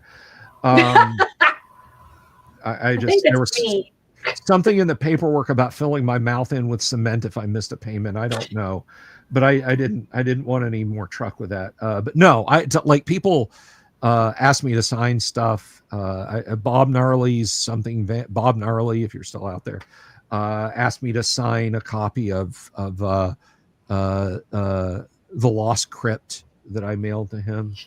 You thought I was going to be a marriage joke? No, he ran to sign that. It's like, yes, to, did, not absolutely. from. No. I will put inside the box all the stuff that I said. I'll write whatever else you want in there, except my social security number. You can have the credit card numbers. Good luck. They're worthless. Oh no, you're going to steal my identity. Why are you laughing about this, man? I'm about to rip you off. Nope, not laughing at all. Please. Oh no. That was the meme. I shared a meme on X a couple of weeks ago, and it was a credit rating of 405 prevents identity theft. Yeah, that'll do it. Pretty much. So anyway, yes, Rune Word, and of course, who else was it? Rune Word and JP Got Rockets. If you guys are so interested, you can. Sorry, it's a little warm in here. You guys can. You guys can. I also do mean Robert Smith. Just saying. Yeah. She does sing Morrissey songs. So Bill, yeah. Stop her. Oh, stop her. No. All right. Kabuki, namaste, my dear. Thank you very much for hanging out with us. So fun chatting with you. Hand the hammer over or the wrench rather. The wrench, and I will right. deal with these ruffians. Blessings to you, my dear. Thank you for hanging out. The sets do look beautiful. Yes, they do. And Kabuki, you can always sign up for one too. I'm just saying. Holy crap, I've been going since 7 o'clock when Matthew, or was it 7 or was it 8? 7. Yeah, 7. 7. 3 hours and 28 minutes. Yes. I know that's the passing of time. You know this. Yes. No. But I truly don't. Just it's the thing. she does. No, there's actually a I don't. Everything has a syndrome and a condition these days, but no, there is a thing where they've identified, hey, the clock crystal in your brain doesn't vibrate the same as everybody else's. It's not that you can't tell time or tell the passing of time. It's just you have a different perception of it, and it's not dyscalculia, because that is dyscalculia is the numerical equivalent of when you flip letters. Oh, right. Numbers. Yeah. So like dyslexia. Yeah, dyslexia, dyscalculia. They're kind of the same thing. Dyscalculia is for numbers. Take great umbrage at being called a ruffian, a ne'er-do-well, or even a better rapscallion. I would call you a waghalter, sir. I would call you a waghalter, and I bite my thumb. Oh, you burned your thumb at me, sir? No, but I do bite my thumb. I like to play thieves. I'm just saying. She does. She hasn't broken bread with the D&D table for a while, but she does. Well, I did play one paladin I liked quite a bit, but I prefer the thieves. Yeah, that's not really a dual class combo that I'm willing to allow. I know, but I did kill a dragon as a thief. That was pretty great. Okay.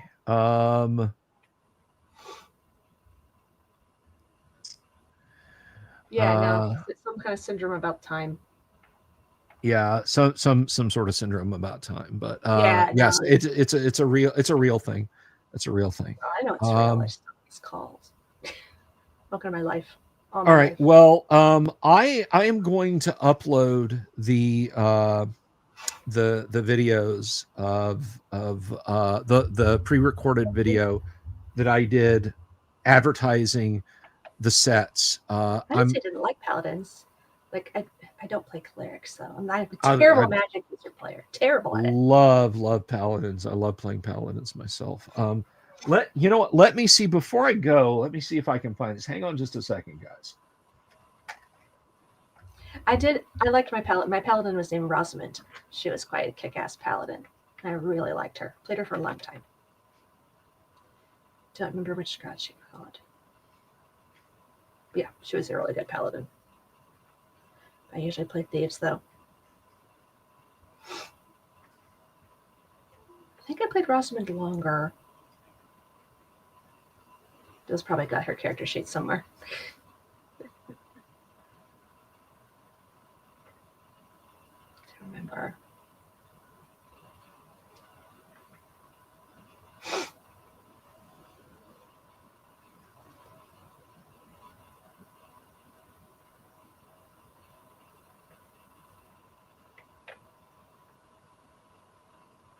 Instructions. In the box, it's got chainmail, then it's got the 3 original D&D books, and it has the what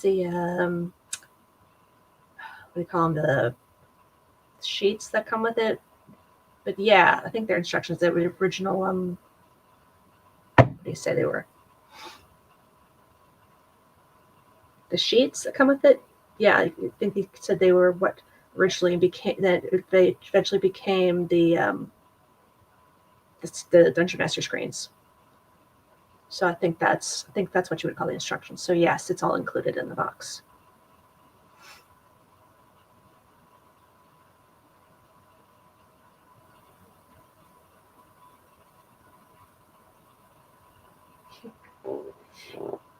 Oh yeah. Some thieves are a pain, but Bill does really get into the paladin thing sometimes a little too much. I think it all depends on how you're playing your paladin and which god you choose to follow and how you do it. So, paladin. Yeah. But yeah, I'm not good at playing magic users for some reason. I don't know why that is. I'm a pretty good tank, but I do like to be sneaky. So maybe it's in my nature. So I'm a very good thief.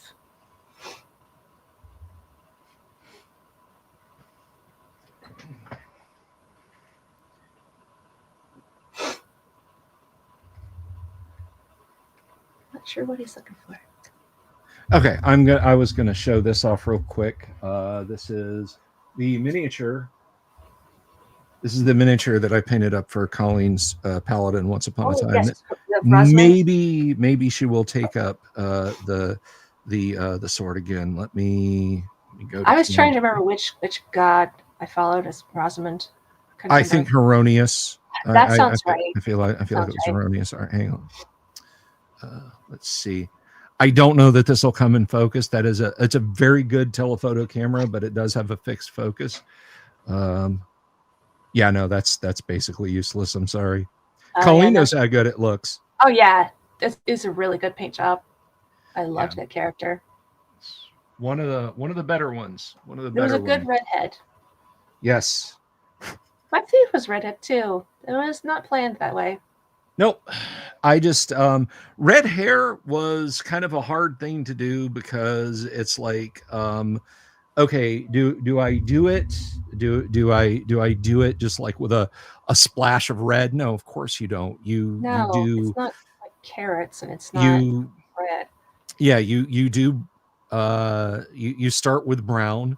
You wash it with metallic gold, and then you depends on the type of red you're going for too. You wash it with red ink.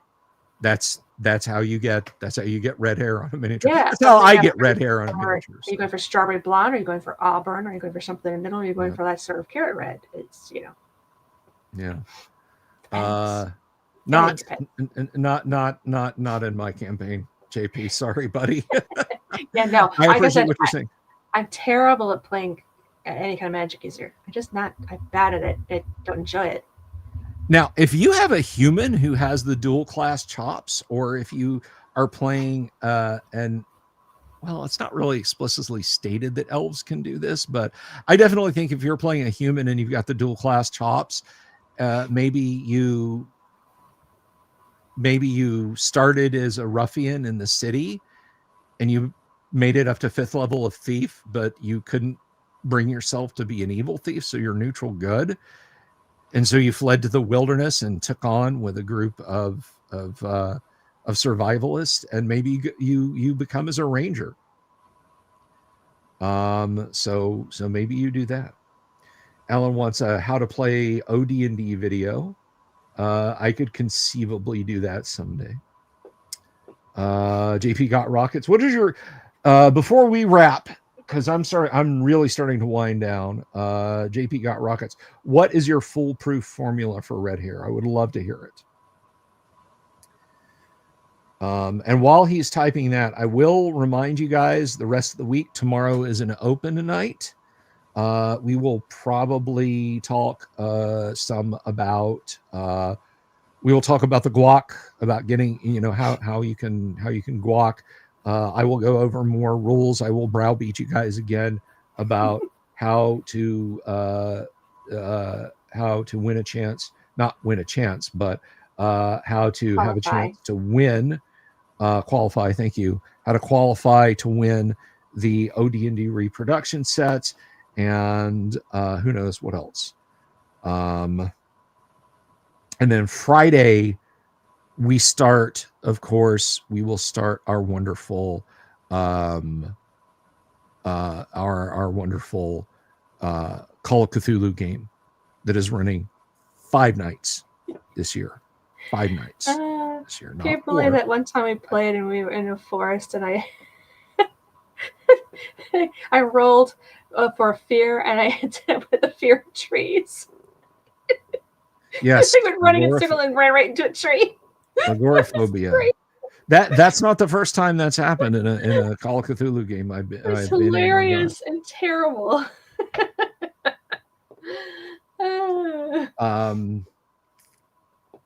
No, there will not be garlic toast points included with guac. No, you have to have corn chips. Yeah, you got to bring your own stuff. Reaper 9241, Auburn Shadow, Carrot Top Red, Highlight Orange. Okay. All right. You're off to a good start already because Reaper paints are nice. Reaper paints are very nice. Oh, pardon me. Freaking allergies. Florida in late September, early October is miserable, just so you know. Everything's hot and wet and horrible. And everything's blooming. Ugh. Yeah, we're in let's see. I'm a tough DM, a bit scary. A little bit. Oh, and I mentioned this last night, just in case anyone is still curious about me, about what's going on here. No, there is no there is currently no threat to us from Imelda. It is way off. In fact, it is about to schwack Bermuda. Now, there is a there is a tropical wave out there but it's in the usual spot, so we'll just have to keep an eye on it. But right now, we're fine. We are decades-long veterans at this. Yep, we got it. Oh yeah. Good night to you, Michael Graham. Guys, I'm going to get out of here, I think. JP, if that was all of your formulas there, thank you very much for sharing those. Everybody else, listen, thank you for tuning in tonight. I am dropping a video on the channel that explains how to enter. To win it. Basically, it's everything I did tonight crammed down into a short form video about this prize and none of the meandering. So thank you to my lovely wife. Thank you, of course, to Matt, who stopped by at the beginning of the video for a little bit. Check out his stuff. He's got a thing going. He does have a Kickstarter going. Yes, it's doing well. So it's doing very well. Step it down. Run away. Very cool. Very cool. Jeff, the greatest dungeon master alive. So keep an eye out for that video, guys, on how to win. Say goodnight, Holly. Good night, Ari. All right, dear. Help yourself to the refreshments in the green room.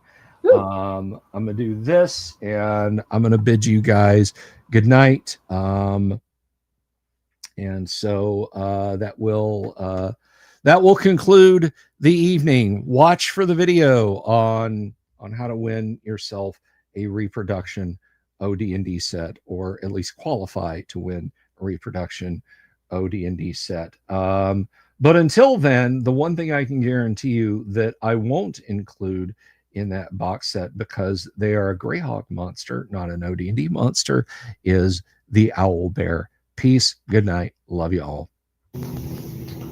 Have you seen my owl bear?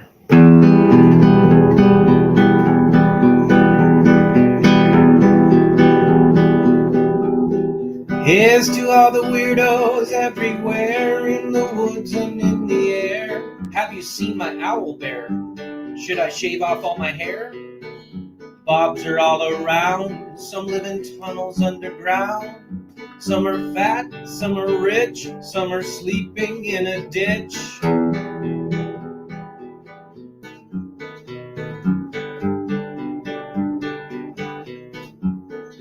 Can you ride a crooked horse without a saddle, way off course? Naked as a toad, all the way to Smoky Joe's. Have you seen the little creep driving fast in his little green Jeep? He smells like fish and brandy, but his rotten teeth look dandy. Take me to the show, I don't care if fast or slow. From action flicks to dancing dicks, just take me to the show.